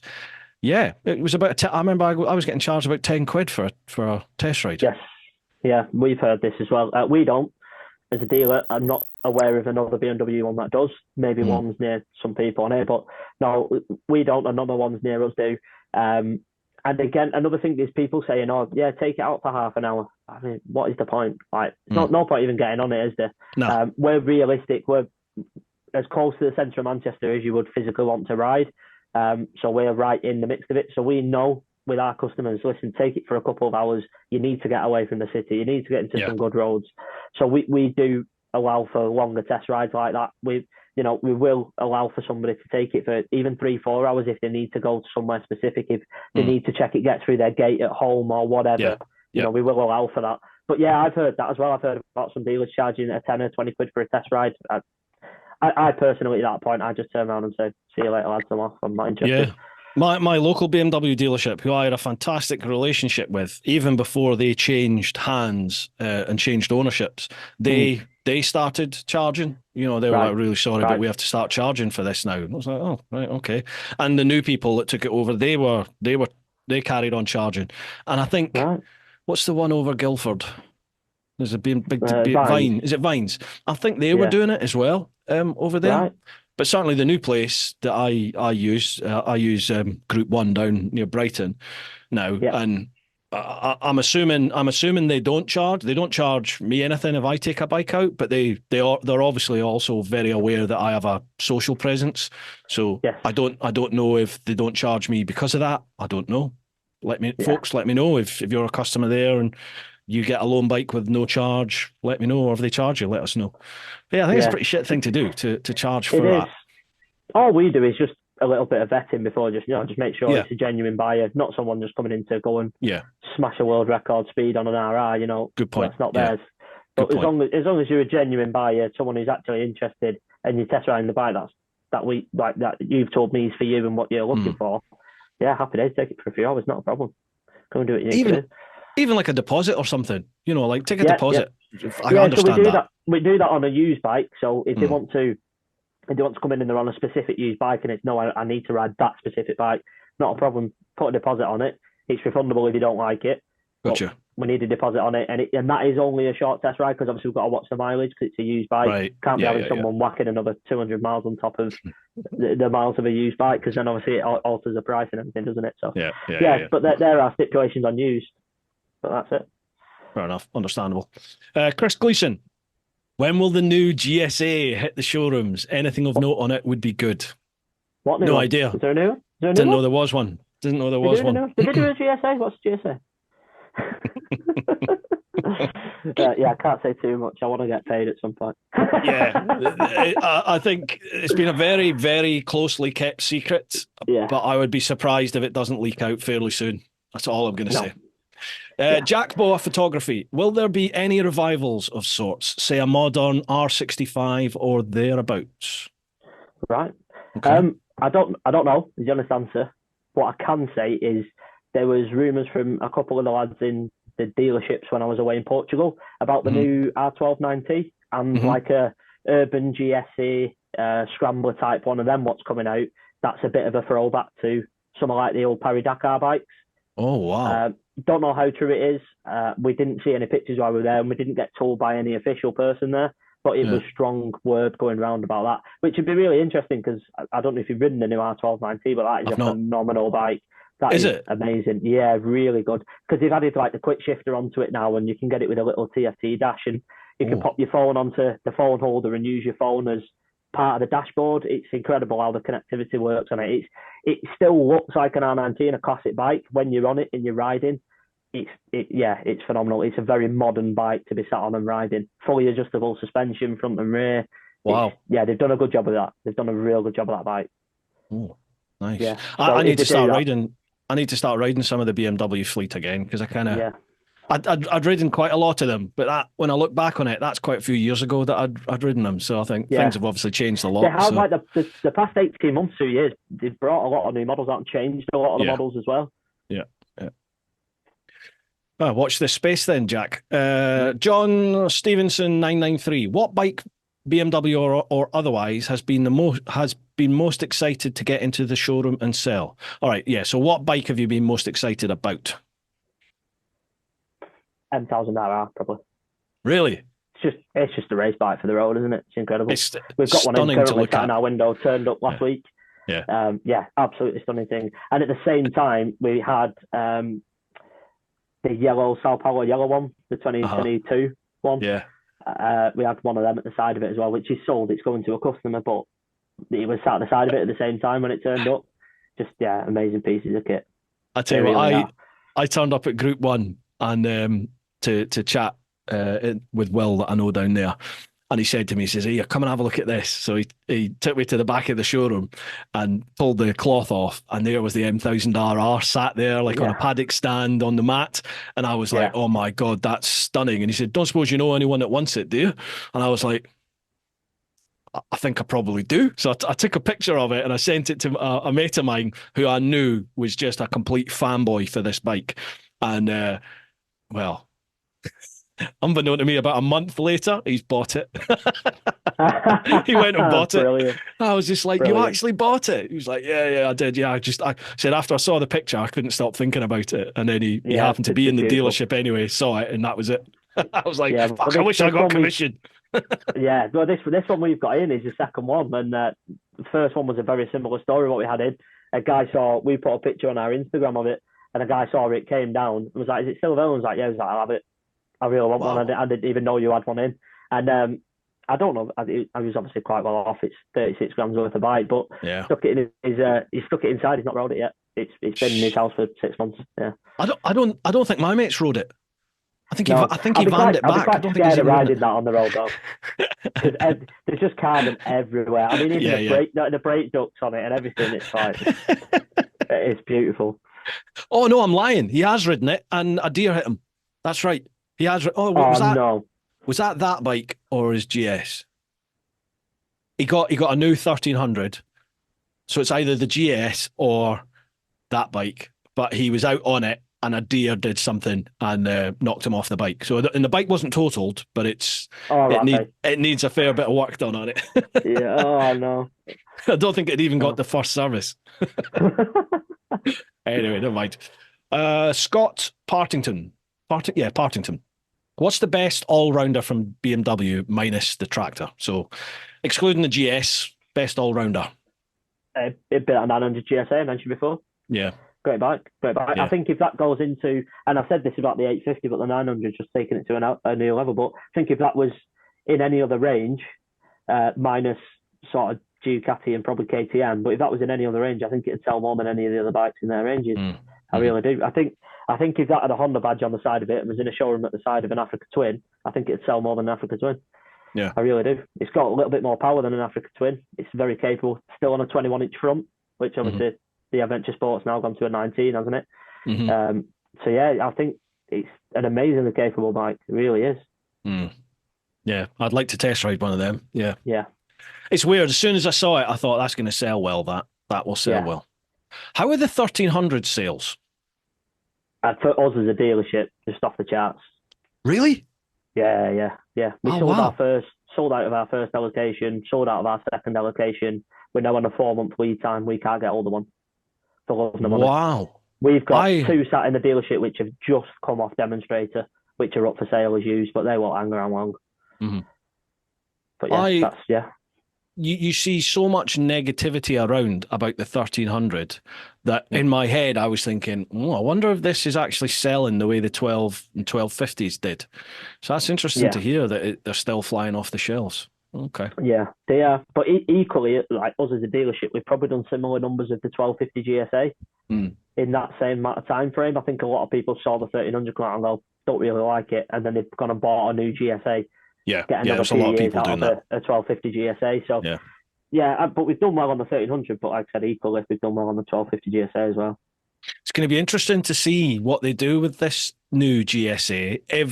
If they do what they've always done and just make it similar, but bigger fuel tank, basically slightly bigger screen type thing, or are they going to make it? Because the rumors were that it was going to be a distinct different bike. They were even talking about a different engine, weren't they? They were talking about, I think they were going to call it the 1400, but then I heard it was going to be the same engine. But it's going to be interesting to see what they do with it. Yeah, definitely. Come on. Somebody must have some lead shots. It's got to be out there because there's been nothing so far. But, right, we can't say too much. Lazy J90. Why won't BMW Motorrad give anyone answers and leave the dealership stuck out in the middle? How do you mean? What? I don't know. What do you mean by that? No why? Idea. Why won't BMW? You've obviously you've got a bad personal experience there, then, pal. So what? It would be good to have some idea of details in there around it. My experience. Everyone says, "Oh, you must get paid by BMW." Blah blah blah. I don't. I get nothing. I don't get invited to press launches. I get nothing at all from BMW or BMW UK.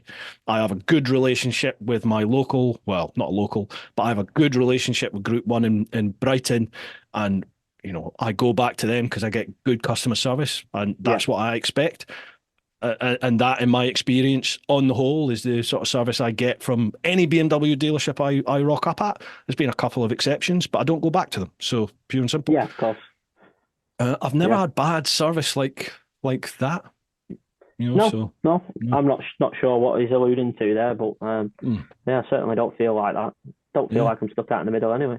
No, I've always thought, because obviously I've used a lot of different franchises and a lot of different manufacturers over the years with owning, I've owned Triumph, I've owned Aprilia, I've owned Suzuki.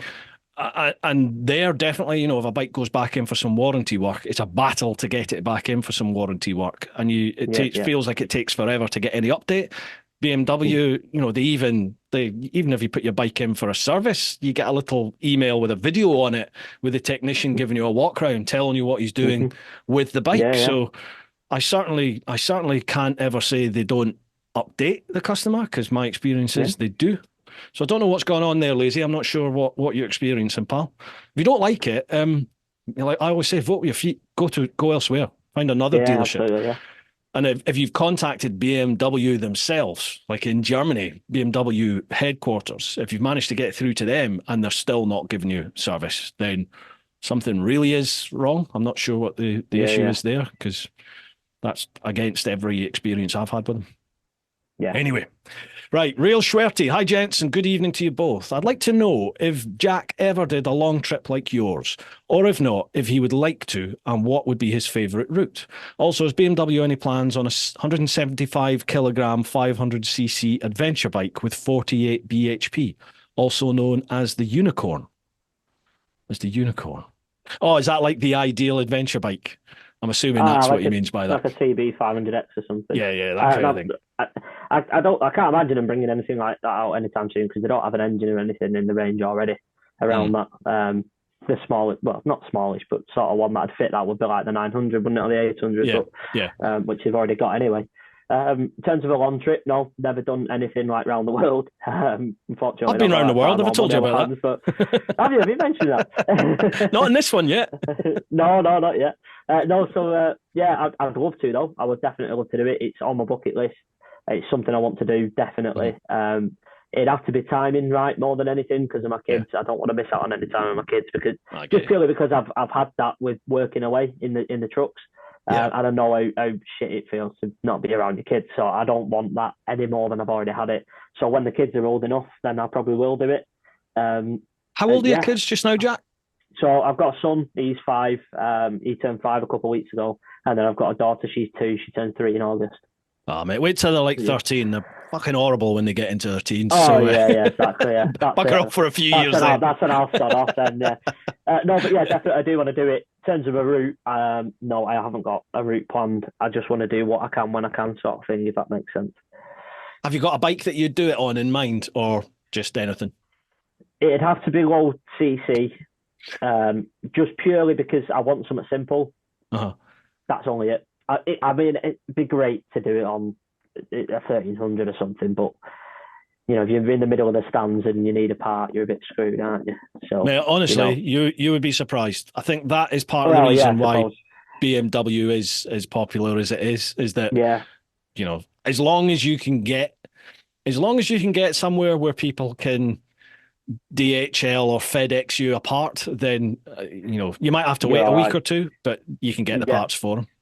But it's crazy, and even on the Jigsaw in the middle of nowhere, like I flooded the engine at one point in Indonesia doing a water crossing, so the engine was shagged. I got to if you imagine a wooden shed at the side of the road in this little town, and the guy's fixing all the mopeds that have been flooded out in the water.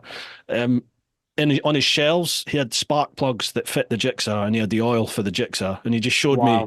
He showed me what to do with the moped, and I just copied what he was doing on the Jigsaw.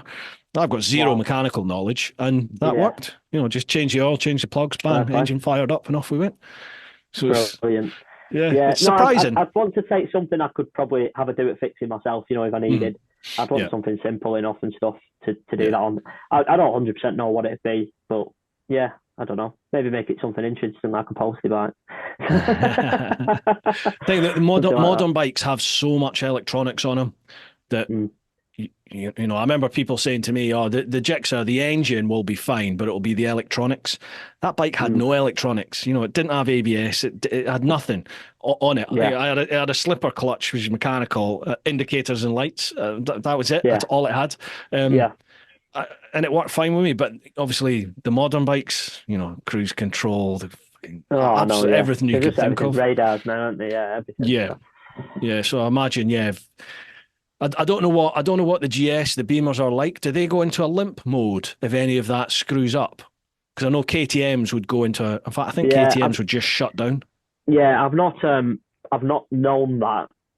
You get the red flashing telling you to stop immediately, but physically putting restrictions on the bike, I'm not aware of that now.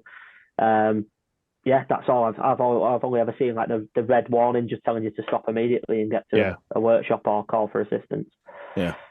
Then you get your old GS 911 out, plug it in, and cancel it.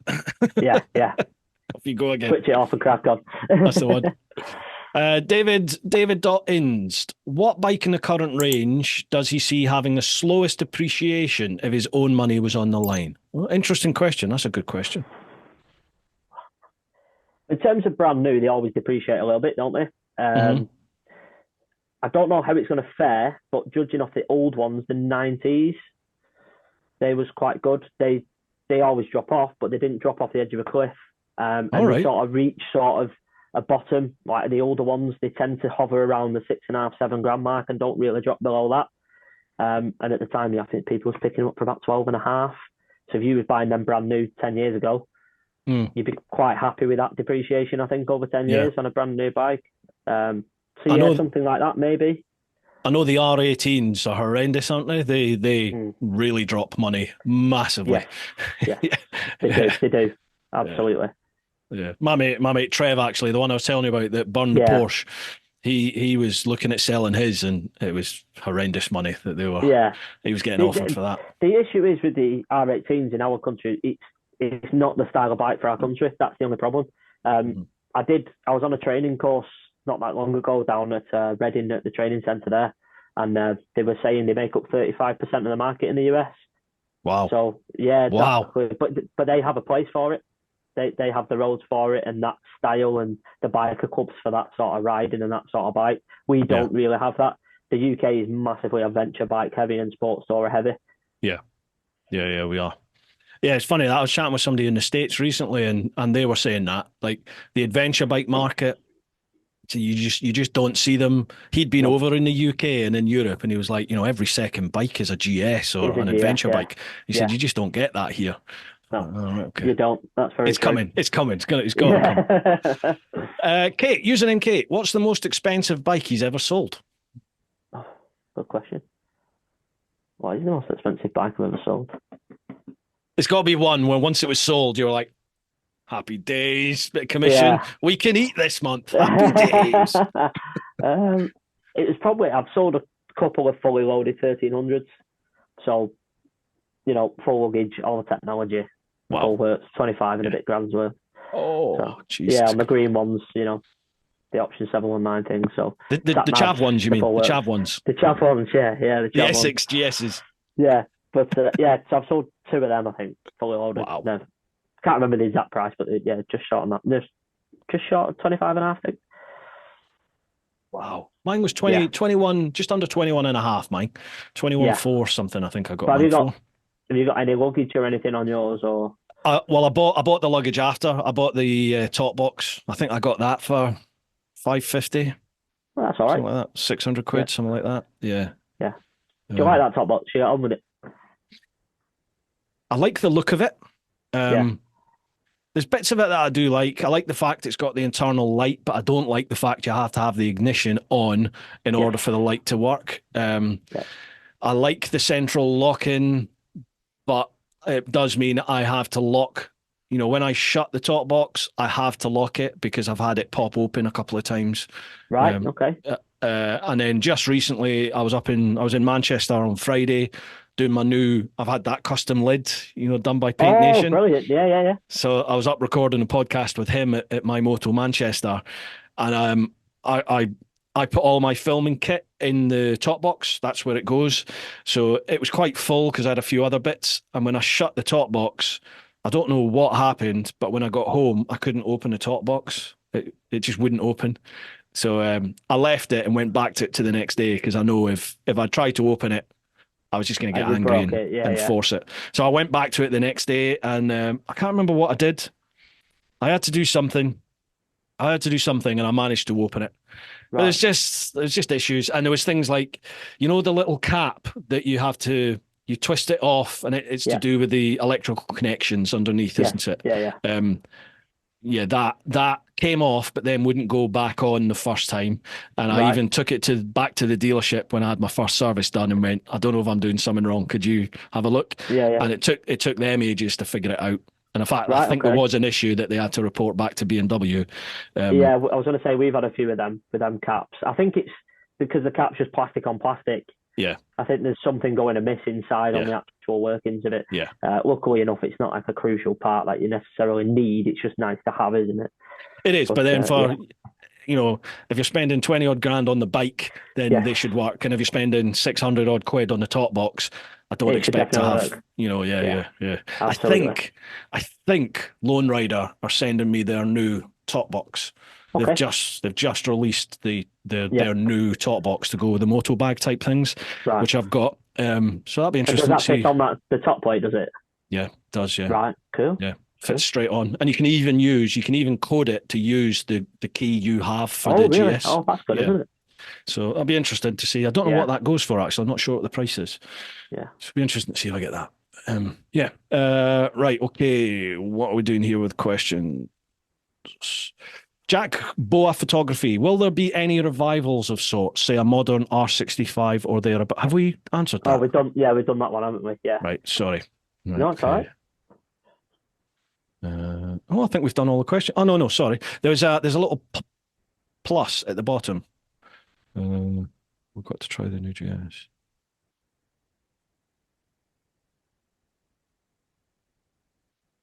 Sorry about this, folks. So I'll edit all this out. I'll just see what's going on. Sometimes with Instagram, right, you go through the questions, and when you scroll to the bottom of the questions, there's a plus to suggest there's more. And when you click it, it sort of extends down, but it just goes back to the top of the top. So you're scrolling through and going, I'm sure we've answered these.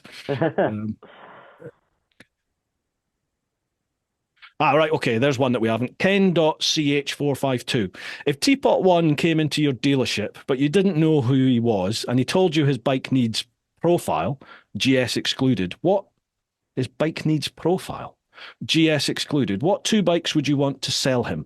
Thanks. That's something for distance touring, high competent rider, bit of an off-road fun, sheer excitement. I don't understand what he means there, but you didn't know who he was, and he told you his bike needs profile. I think he means what you want out of a bike, doesn't he? Oh, okay. Right. Okay. So he's basically, and he says something that's long distance touring, highly competent rider, bit of off-road fun, sheer excitement. What's the GS? It's the GS. Yeah. I was going to say, probably without the off-road fun, you could look at something like a K1600. But with yourself, because with the miles you do, I'd recommend putting a service pack on it, because it saves you a hell of a lot of money, because the servicing is not cheap on them. But yeah, with a bit of off-road fun, it just has to be a GS. It does, doesn't it? I mean, it just does. Not even just the adventure, just the GS, but the modern adventure bikes, they do everything. It's why they're selling so much. Yeah, absolutely. That's it. Yeah. Anyway, I get a lot of jip for going on about the GS and adventure bikes and stuff. But do you know what I mean? Christ. Yeah. There's a reason. Anyway. Yeah. Exactly. What I was going to say something there, and I can't remember what were we just talking about. GS's. Okay, you sent service packs. Can you explain what is the service pack? How does the service pack work? And what are the conditions around it? The service pack. There's a few different service packs available. Essentially, you get a 3 and a 5 year one, all-inclusive one, and an oil-only one. And there's different prices for them. I'll not run through the prices because they're different for each bike, essentially, because obviously there's a price for a G310 with a single cylinder, and there's a price for a K1600 with 6 cylinders. But they essentially just save you a lot of money. There's no two ways about it. Now, with the service pack, you've got to, there's a few stipulations. You have to have your service light on. So that's one of the biggest things that people have a bit of a gripe about. So if you're on 4,500 miles, so you'll need a service in 1,500 miles, and you're going away across to Europe doing 3,000 miles, you can't get it serviced at 4,500. You do have to wait for your service light to come on. It's one of them things. It works for some people. It doesn't work for others. you do have to weigh it up. If it's something that, what I would recommend to a customer, if it's something that interests you and you're not sure on it, speak to your salesperson when you're going about it and just ask them to be honest with you. And if you feel like they're flobbing you a load of crap, just tell them, no, I'm not interested, and then go and do some research on it. Because I don't try and sell them to everybody. There is certain people they just don't suit. Yourself, it probably would suit as long as you was in the country. Yeah, that's when you were in and around your mileage. Now they do say BMW, and I've heard quite a bit about this. They do say that you can go to any dealer, which you can. That's my next question. True. Yeah, that is true. So you can go to any dealer, and it's in your service pack, and that is European as well. So you can go to a dealer in Germany and get your bike serviced when you're on the road. The issue what people seem to be having is when they go in to speak to the dealer, because of the language barrier, the dealer just doesn't get shoves about the door essentially, and doesn't really understand what's going on. That seems to be the biggest issue. But no, like I said, it's a personal thing. I think for yourself, if you was on a K1600, it would save you an absolute ton of money because of the miles and how much they are to service. But you would have to be bang on with your mileage, wouldn't you? Yeah, absolutely. Interesting. Yeah, I was thinking about. I remember I've had a couple of sort of sales folk and dealerships say, "Oh, you should get a service pack," but I automatically went full on Scottish and very suspicious and was just like, "No, there's got to be a scam there. It can't." No, I'll just do what I do. I recently looked at a chart that we got sent out on service plans, and I can't remember what bike it was on now, and it's doing my head in. But there's one of them, and it can save you about 45%. Jesus. Yeah, it's massive. And if I'm right, I think it was the K1600 or the RT. I can't remember. I think it was the K. It can save you about 45%. Yeah. I mean, that is hugely expensive when it comes to things like valves and all that sort of stuff, isn't it? Exactly. That's it. And if you get like a 5-year one, which is, don't get me wrong, it's a lot of money to outlay straight away. But if you break down, like if you're on a finance deal like yourself and you break down the monthly cost of that, a service plan, to what your cost would be every time your service is coming round, that outlay of it, you're saving yourself no end of money. And to be able to turn up to your dealer or a dealer and say, I've got a service plan, there's my bike, needs servicing, I'm booked in at whatever time, and you can just sit there, get your keys at the end and ride off. You've paid for it on your monthly payment or whatever. Fantastic, happy days. Well, I mean, I can have a bike service 3 or 4 times a year. Sometimes a little bit more, depending on what's going on. So, I would say the least my bikes are serviced is probably twice a year, absolute least. In fact, no, it's pretty much. I think these days I probably sit around 20,000 a year at the moment. Right, but at one stage, services a year, basically. Yeah, at one stage I was doing 40, 45, maybe 1,000 a year. So that really eats into you. You mount the services up pretty damn quick. What I mean. Yeah, absolutely. Yeah.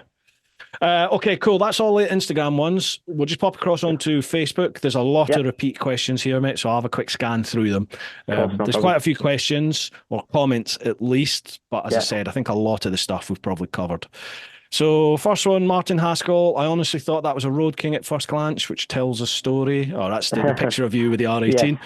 Patrick Hennessy, the rear lights indicator setup on the new 1300 GS. Would you call that a design that needs a rethink? Having driving lights, brake lights and indicators all in such small lights seems wrong to me. Yeah, we've covered that. Yeah, we've covered it, yeah. Don't like it. I hope they change it. Yeah. If you do have any of the BMWs that are affected, because it's not just the 1300, they've been doing it since like the sort of, not the very first 1250s, but not about 6 months after they started doing 1250s. They've been doing it since then. I think some of the other bikes have it as well. It's not just the GS. Some of the other bikes have it as well. RTs have it as well, don't they? If you have that, then there's a thing called a visor dongle. I've just done a vid on it, actually. I went to a bike thing, and they do a little dongle there. And that will over... What's the word?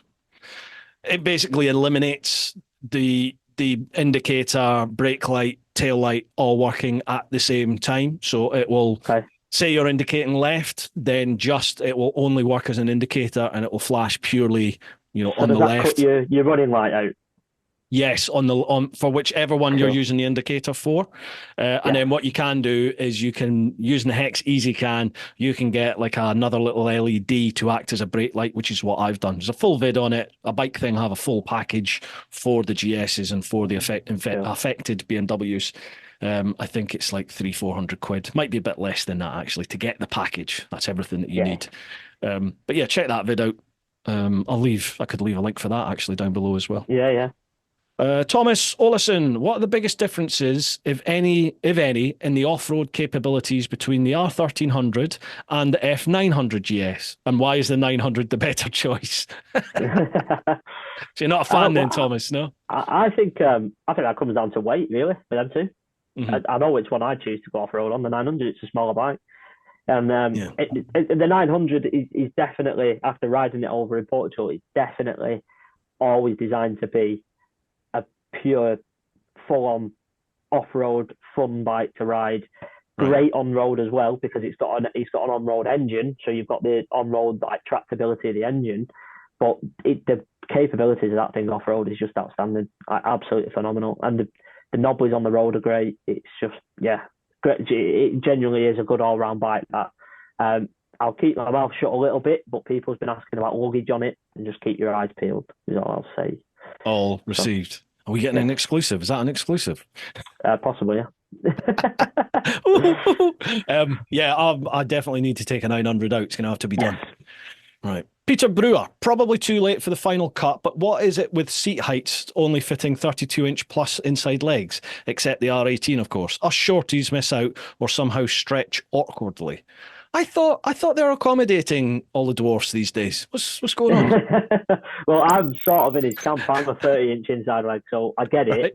But it's doable. I mean, the new 900s, they're very tall bikes. The 1300, like Trophy Standard, for example, very tall bike. I even struggle on XRs because they're not the highest the seat height, but they're quite wide in the middle. So it takes that little bit of your leg length away. So I do struggle on them a bit as well.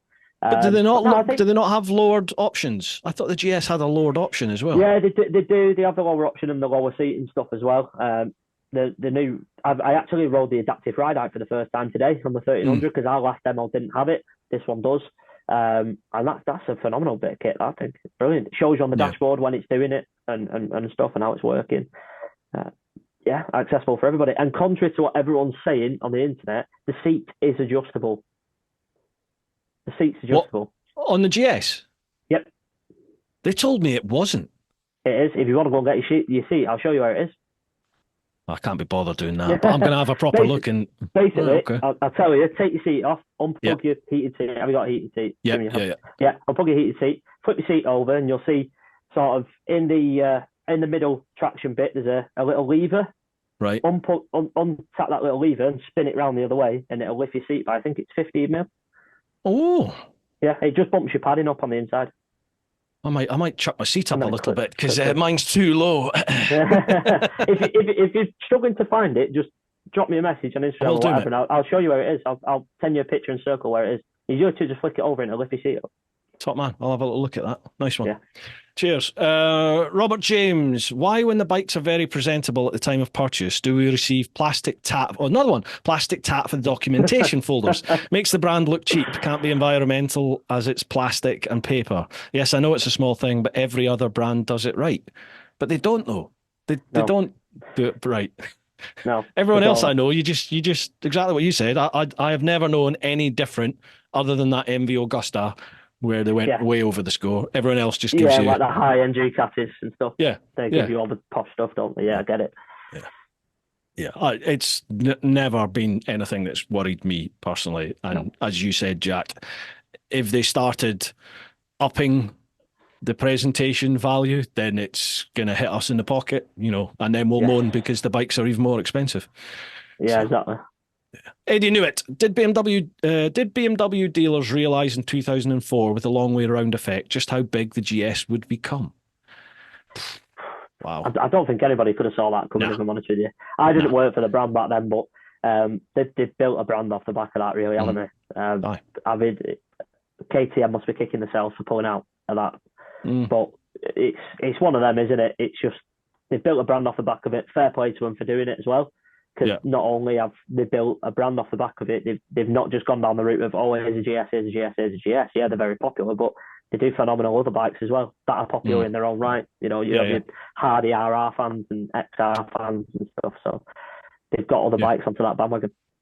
Yeah, absolutely. It's interesting because a lot of people say that about KTM and that, oh God, I bet they regret that decision. But I think they did the right thing then, because at that time, you imagine that promotional vehicle that Long Way Round was, you've got Ewan McGregor there, a Hollywood A-list celeb. Yeah, yeah. And as it was, I think they went through something like 5 GSs between the three of them on that first trip on Long Way Round.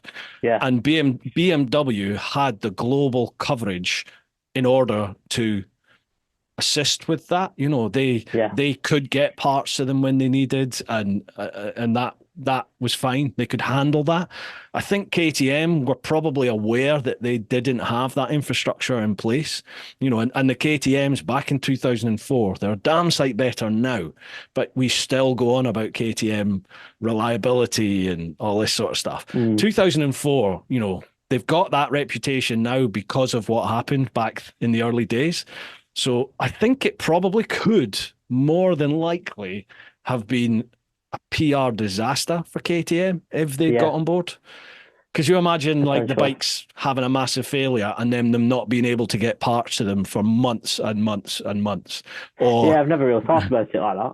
Do you know what I mean? So yeah, it's perhaps it could be a missed opportunity, but the chances are they probably just looked at it and thought, we're not in a position where we can support them to the best of our abilities or benefit to the best of our abilities at this moment. The brand, the product isn't where it maybe needs to be for that sort of exposure. Who knows? Yeah. I mean, as it is, KTM aren't exactly doing bad, are they? Because, there's plenty of GS haters out there, but there's lots of people who want an adventure bike. KTM's right there as the bad boy rival for the GS, isn't it? I've been really tempted to go KTM, but I've stuck. How far away from that decision do you think you are? Now, I'm perfectly happy with the 1300, but the big thing is going to be if I get the opportunity to chuck my leg over the 1390, and that is, and if that is, everyone is saying the 1390 Super Duke R is just on another level from the 1290 Super Duke R. If that's the same for the Super Adventure, holy shit balls, because the Super Adventure is a phenomenal bike. It's a phenomenal bike. It is. Yeah, I have rode a Super Adventure, and they're great, aren't they? Yeah, they are good. The 1300 to me, that can now get in the ring and go toe to toe with the 1290, but it's just a bit more grown up. It's not got that. The 1290 is on coke, whereas the 1300 the 1300 is going to be sat there with its nice Scott malt whiskey, just having a little sip here and there, boxing clever. But it'll finish, what I mean? It's more than capable of knocking it out. The 1390, it's just going to be another jump ahead, isn't it? I think. What I was thinking with the 1390 though is there going to be a point where there's too much power in an adventure bike? Yeah. Because it's at the end of the day, it's still an adventure bike. You're still supposed to take it off road if you need to. So there is. I think we are getting into that danger point now. Because I mean, you look at the new 1300; it's only 20 horsepower off an XR, and an XR is an old inline four design bike where it's supposed to give you a sports bike feel. Well, if you're only 20 horsepower off that anyway, it is getting to that point, is it? I don't think we're a million miles away from seeing 200 brake horsepower adventure bikes. I really don't. It's coming. Yeah, it's coming. I think it's coming. Yeah, I really do. Have you heard of Hilltop? Have you heard of Hilltop? No. They do. They tweak, and it's like remapping, but they're right. I don't know the ins and outs of it, and there's lots of people that have said that they're charlatans and it's all a con. Funnily enough, the two main blokes who said that they were a con and led a massive campaign online saying that they're in jail, or at least one of them is now in jail for fraud, but never mind. But I've had 2 GSs done by Hilltop, and there's undeniably improvements. I've had 2 people contact me to say they've had the 1300s Hilltopped, and they're pumping out over 160 bhp now. Jesus, what? Yeah. They said the jump, because the jump in the 1250s and the 1200s wasn't massive. It was a little bit extra, but not massive. But apparently on the 1300, the jump is huge. Yeah, so I do feel like the 1300's probably strangled a bit with this new new cat as well. That's on it and stuff. So I can imagine there's some decent decent people behind it there. I can imagine, getting above 160 horsepower. But there you are, you're in XR territory, aren't you? You're in inline four territory there on a box of twins. It's incredible. And the 1300's already ridiculously quick. That thing is a rocket ship. It just lifts the front, even in third gear. If you're pinning it, it's lifting the front. It's nuts. Allegedly. Apparently. Oops. Okay, Andy Wilkes. How you doing, Andy? Thanks, Bruce. Look forward to this as in the market for an upgrade. Is there ever a best time of the year to chop in the current Beamer against a new one? Yes, we've covered that. Give Jack a shout. Message me. Give Jack a shout. His details will be down below, Andy. Make sure you give him a shout. Message me, Shane Nishaw says you can't be doing with that colour on a motorcycle. Or it's that green colour on the R18. You're not a fan then, Shane, no? Yeah. Charles F. Bond, did Bruce mention he's been around the world? Oh, wait, that probably happened within the first half hour. No, it didn't. No, I kept him away from it. You did. If aliens did motorcycles, what would they look like? The Nicken. Yeah, good point. Yeah, straight away. Oh, yeah. The Nicken, straight away. That's what it'll look like. They already look like one. They wouldn't change it. They just turn up and go, "Well, I have one of them." Yeah, one of them. Yeah, that's from our hometown. Yeah. Have you ridden one? No. I really want to ride one. No, I really want to ride one. Yamaha's just started to get sort of aligned with like the influencer type of world. Yamaha was one of the manufacturers that just didn't do it. Pardon me, but now they are. Might see if I can get my hands on a Niken. I never really fancied riding one until I saw. I ride all year round. I know you do, obviously. And I saw English biker Dan went around Wales, didn't he? In the pouring rain on one. And he just kept going on about how good the grip is. And since seeing that, it has sort of made me think, do I want to try one? But then the other side of me thinks I don't want to like it. I don't want to ride it electric. It's all right. I quite like it because it's different. It's different. I like that. It is. Absolutely it is, yeah. Says the man. There's nothing else really like it, is there? No, not at all. And I had Mossy on, Chris Moss? Yeah. I had Mossy on, and he managed to crash one, but he said he had to work really hard to crash it, and loves it. He absolutely loves it. Yeah. Wow, fair play. Cracking bike. He's on the B-Strom at the minute, isn't he? Yeah, he is. Yeah. He mentions it, doesn't he? Like I talk about around the world. He's constantly on his Dunlop Trail Max tires. Yeah. So there you go, Charles. The Niken, that's the one.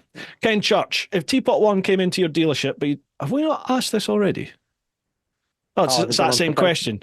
Yeah, and if he came into your dealership and you didn't know who he was and he told you his bike needs profile, what two bikes would you start? Oh, so he's asked. Cheers, Ken. You've already asked that question on another platform. Ray Collington, with the salesman's job being to conceal the reason you shouldn't buy the product. Oh, do you think he's suspicious? Most of do not hold these. Most of do not. I think he means most people don't hold salespeople in very high regard. A good, honest salesman can be a breath of fresh air. I typed motorcycle dealer with great, honest people into Google 2 months ago, and it's still searching. Seriously, Bruce, be nice and tell the poor sod that we feel very sorry for him having to peddle today's overcomplicated and unreliable junk. I also think that the new 1300 has gone too far with all this complicated electronics. I dread to think about reliability and cost of ownership, especially with the skills crisis in the motor repair industry. I want a bike made of quality components and materials that is not overcomplicated. Thanks, Bruce. Ray, mate. Jesus, Ray. Crikey. Do you need a hug, pal? Fuck on, mate. I think he does, doesn't he? Ray, reread that or get somebody you know to reread it to you, pal. Sheesh, how negative does that sound? I'm very negative, yeah. People are obviously very suspicious of salespeople. Traditionally, people are suspicious. How can you convince people? How do we get around this? How do you overcome that suspicion from people then? Good question. I don't know. I think personally, like myself, which is the only person I can really talk for, I think it comes across that I'm honest. I don't think I need to try, and I will just tell people as it is. If there's an issue, I will tell them. And I tell my customers that. Like when the 1300 came out and there was issues, the top boxes had a recall, the starter relays had a recall, there's been a recall on some of them for the rear suspension struts. You just tell people that, and you just got to be realistic with them. When they was coming in and saying, what about this 1300? Is it the new best thing? Well, yeah, it is. All right. Well, should I buy one now? Well, yeah, you can do. Will it have teething problems? Yeah, it will. Of course, it's a new bike. Like you've just got to be honest with them, and I am. It's pointless lying at the end of the day, Bruce, because it's me that gets the phone call after they bought the bike saying, "Jack, this is wrong. You said this. It does this." It's pointless, and I don't want to put myself in that position. I said it earlier in the podcast. I've got a lot to deal with in a day. Every salesperson does. The last thing you want is one of your customers ringing you up saying, "I've got this problem, I've got that problem, whatever." You just got to be honest with them straight from the start. Problems arise, and it's how you come around them, and that's when your honesty comes out. Then, as a person, is how honest you actually can be with somebody. And I just try and do that. If you feel like someone is fobbing you off, tell them. Just if you're honest with them, the likelihood is they're going to be honest with you back.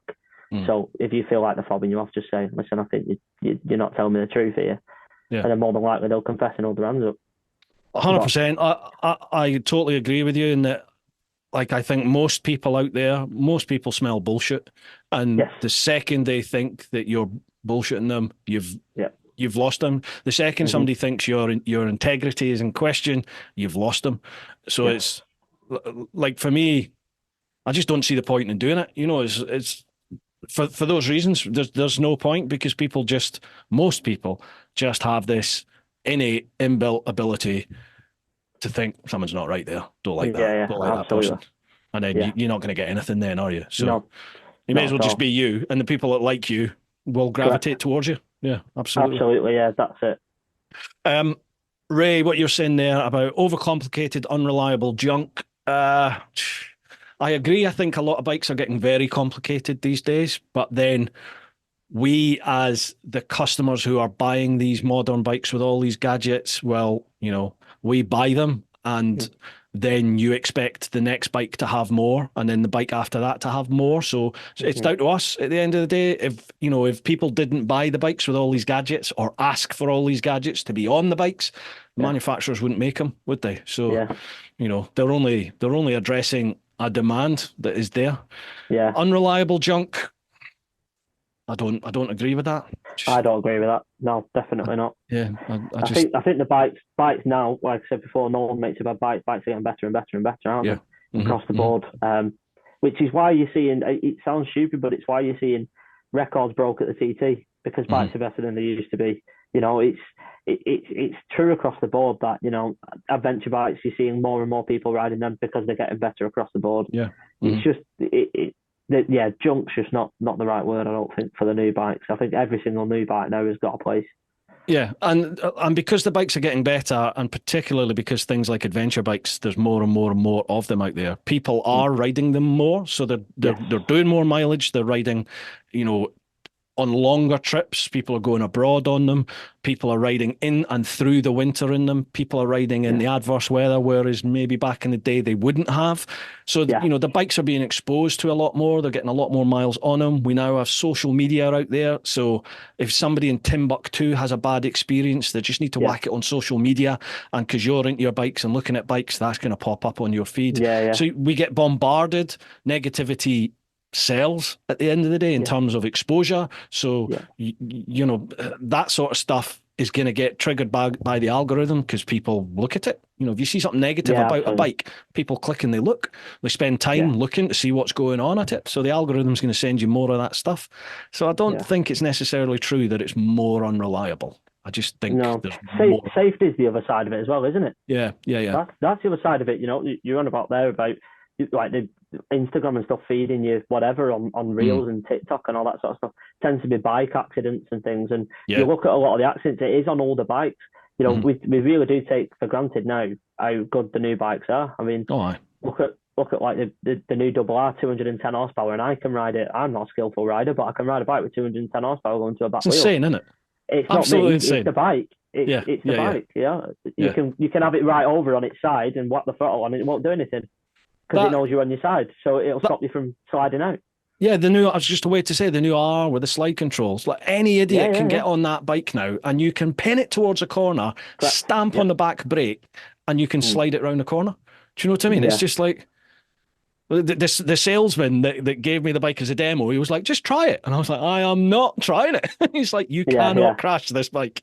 You can't. They're so good. Beg to differ. It's ridiculous. You've gone like the other way now, because you had people years ago where the bike test was ride around the block, don't fall off, you pass, away you go, and then jump on 1,000cc naked with no ABS, no traction control, no rider aids whatsoever, and plowing yourself through walls. And now you've got the hardest bike test you've ever had in the world, and then the safest bikes to jump on when you've passed it as well. Yeah. So it's like, it's better, and that's why I think bikes now are getting more complicated and are getting more technology on them. But it's not, they're not there for the sake of it. You know, they're not putting ABS on a bike for the sake of it. They're putting that on for safety. They're putting traction control on for safety. They're putting rider modes on for safety to tone the power down and everything in the rain and give you a bit more fun when it's dry and good to go. So it's all good stuff. It's no bad stuff. Yeah. Ray, mate, try and look at things as a glass half full rather than half empty. that seems to be, you may be having a bad day, mate. But that was a real negative comment there, a little bit unfair. But part of me understands where you're coming from. Yeah. Last one, Peter Jones. Yes, I have a question. How much does the plough cost, or do they come free? Plough? Is that something to do with the R18? With the tractor. Oh, the tractor. Oh, very good. Yeah, very good. Very good. It's the same price as the optional indicators. Someone mentioned that, didn't they? Like BMW riders actually use their indicators, unlike the cars. Yeah. What is the one accessory that is available for any of the range that you just look at and go, I want to see somebody buy this? Oh, what a question. Can it be clothing? Yeah, anything at all. Because there's something knocking about at the minute, and we all keep laughing about it at work. But they brought out I shouldn't say this, should I? They brought out a jacket with lights in. No. So it connects to your bike by Bluetooth. And someone's going to buy it. Indicates, but the cost is something silly. It's about $2,000. What? It's about $2,000. And no, with BMW, you need an over jacket on it as well, because hardly any of this stuff bloody waterproof, is it? But no, it's got these lights in, and we've not got it in the shop yet. But Chris, our after sales manager, was showing it me, and I was like, someone's going to buy that. You just know it. Wow. So you look like Tron. That's what it looks like. It's got like a strip up the middle and then two on either side, feel like a brake light, and then indicators. I think it's Put it on display next to the flip up lids and any like high vis yellow jackets that you have. One of the Nigels will buy it. I'm sure they will. Yeah, absolutely they will. Yeah. Sorry, Nigel. Dude, that's all the questions we got through. Mate, that is 2.5 hours. Cool. Yeah, good. Very happy. Are you happy? Are you confident you're going to have a job left? I wasn't before I started, so. No, I think you've been very diplomatic. I think you've been very open and honest. That's how I've turned it anyway. I don't feel like you've bullshitted or skirted around anything other than when the new GSA is coming out. But we can chat about that off camera. And thank you very much for coming on, mate. I really do appreciate you putting your head above the parapet and taking one from the team, so to speak. I don't mind. If people want to come and chat with you, if people want to come and have a look around a quality BMW dealership, or if people are in the market for a good deal, where do they go? Who do they contact? Contact me. Google Williams Motorcycles, ring the number, ask for me. I'll happily help you. My email is my name, which you'll see spelt, because it's pointless me trying to spell it for you, but you'll see spelt. So it's Jack Dots and then my surname, Greenhalgh, at williamsmotorcycles.co.uk. Feel free to email me. Use my Instagram, message me on Instagram with any questions anybody's got. Doesn't have to just be about buying a bike or anything. If it's just you've got a BMW and you've got a question about it or whatever, I'm fairly technical and know a few little ins and outs of stuff. So if you're struggling with anything, can be a sat nav, can be a phone connection, can be a headset connection, whatever, just message me and I'll happily help any of you. Not a problem. Awesome. Folk, I'll leave all those links, all those details will be down below. So make sure you drop Jack a line. Mate, thank you so much for coming on. Genuinely, I do appreciate that. Thank you for having me. I really appreciate it. I've enjoyed it, man. It's been good fun. It's been good fun. Yeah. Right, folks, hope you've enjoyed this one. Keep doing your thing. Get on out there whenever you possibly can. Look after those that you love. But most importantly, live your life. Woo-ha!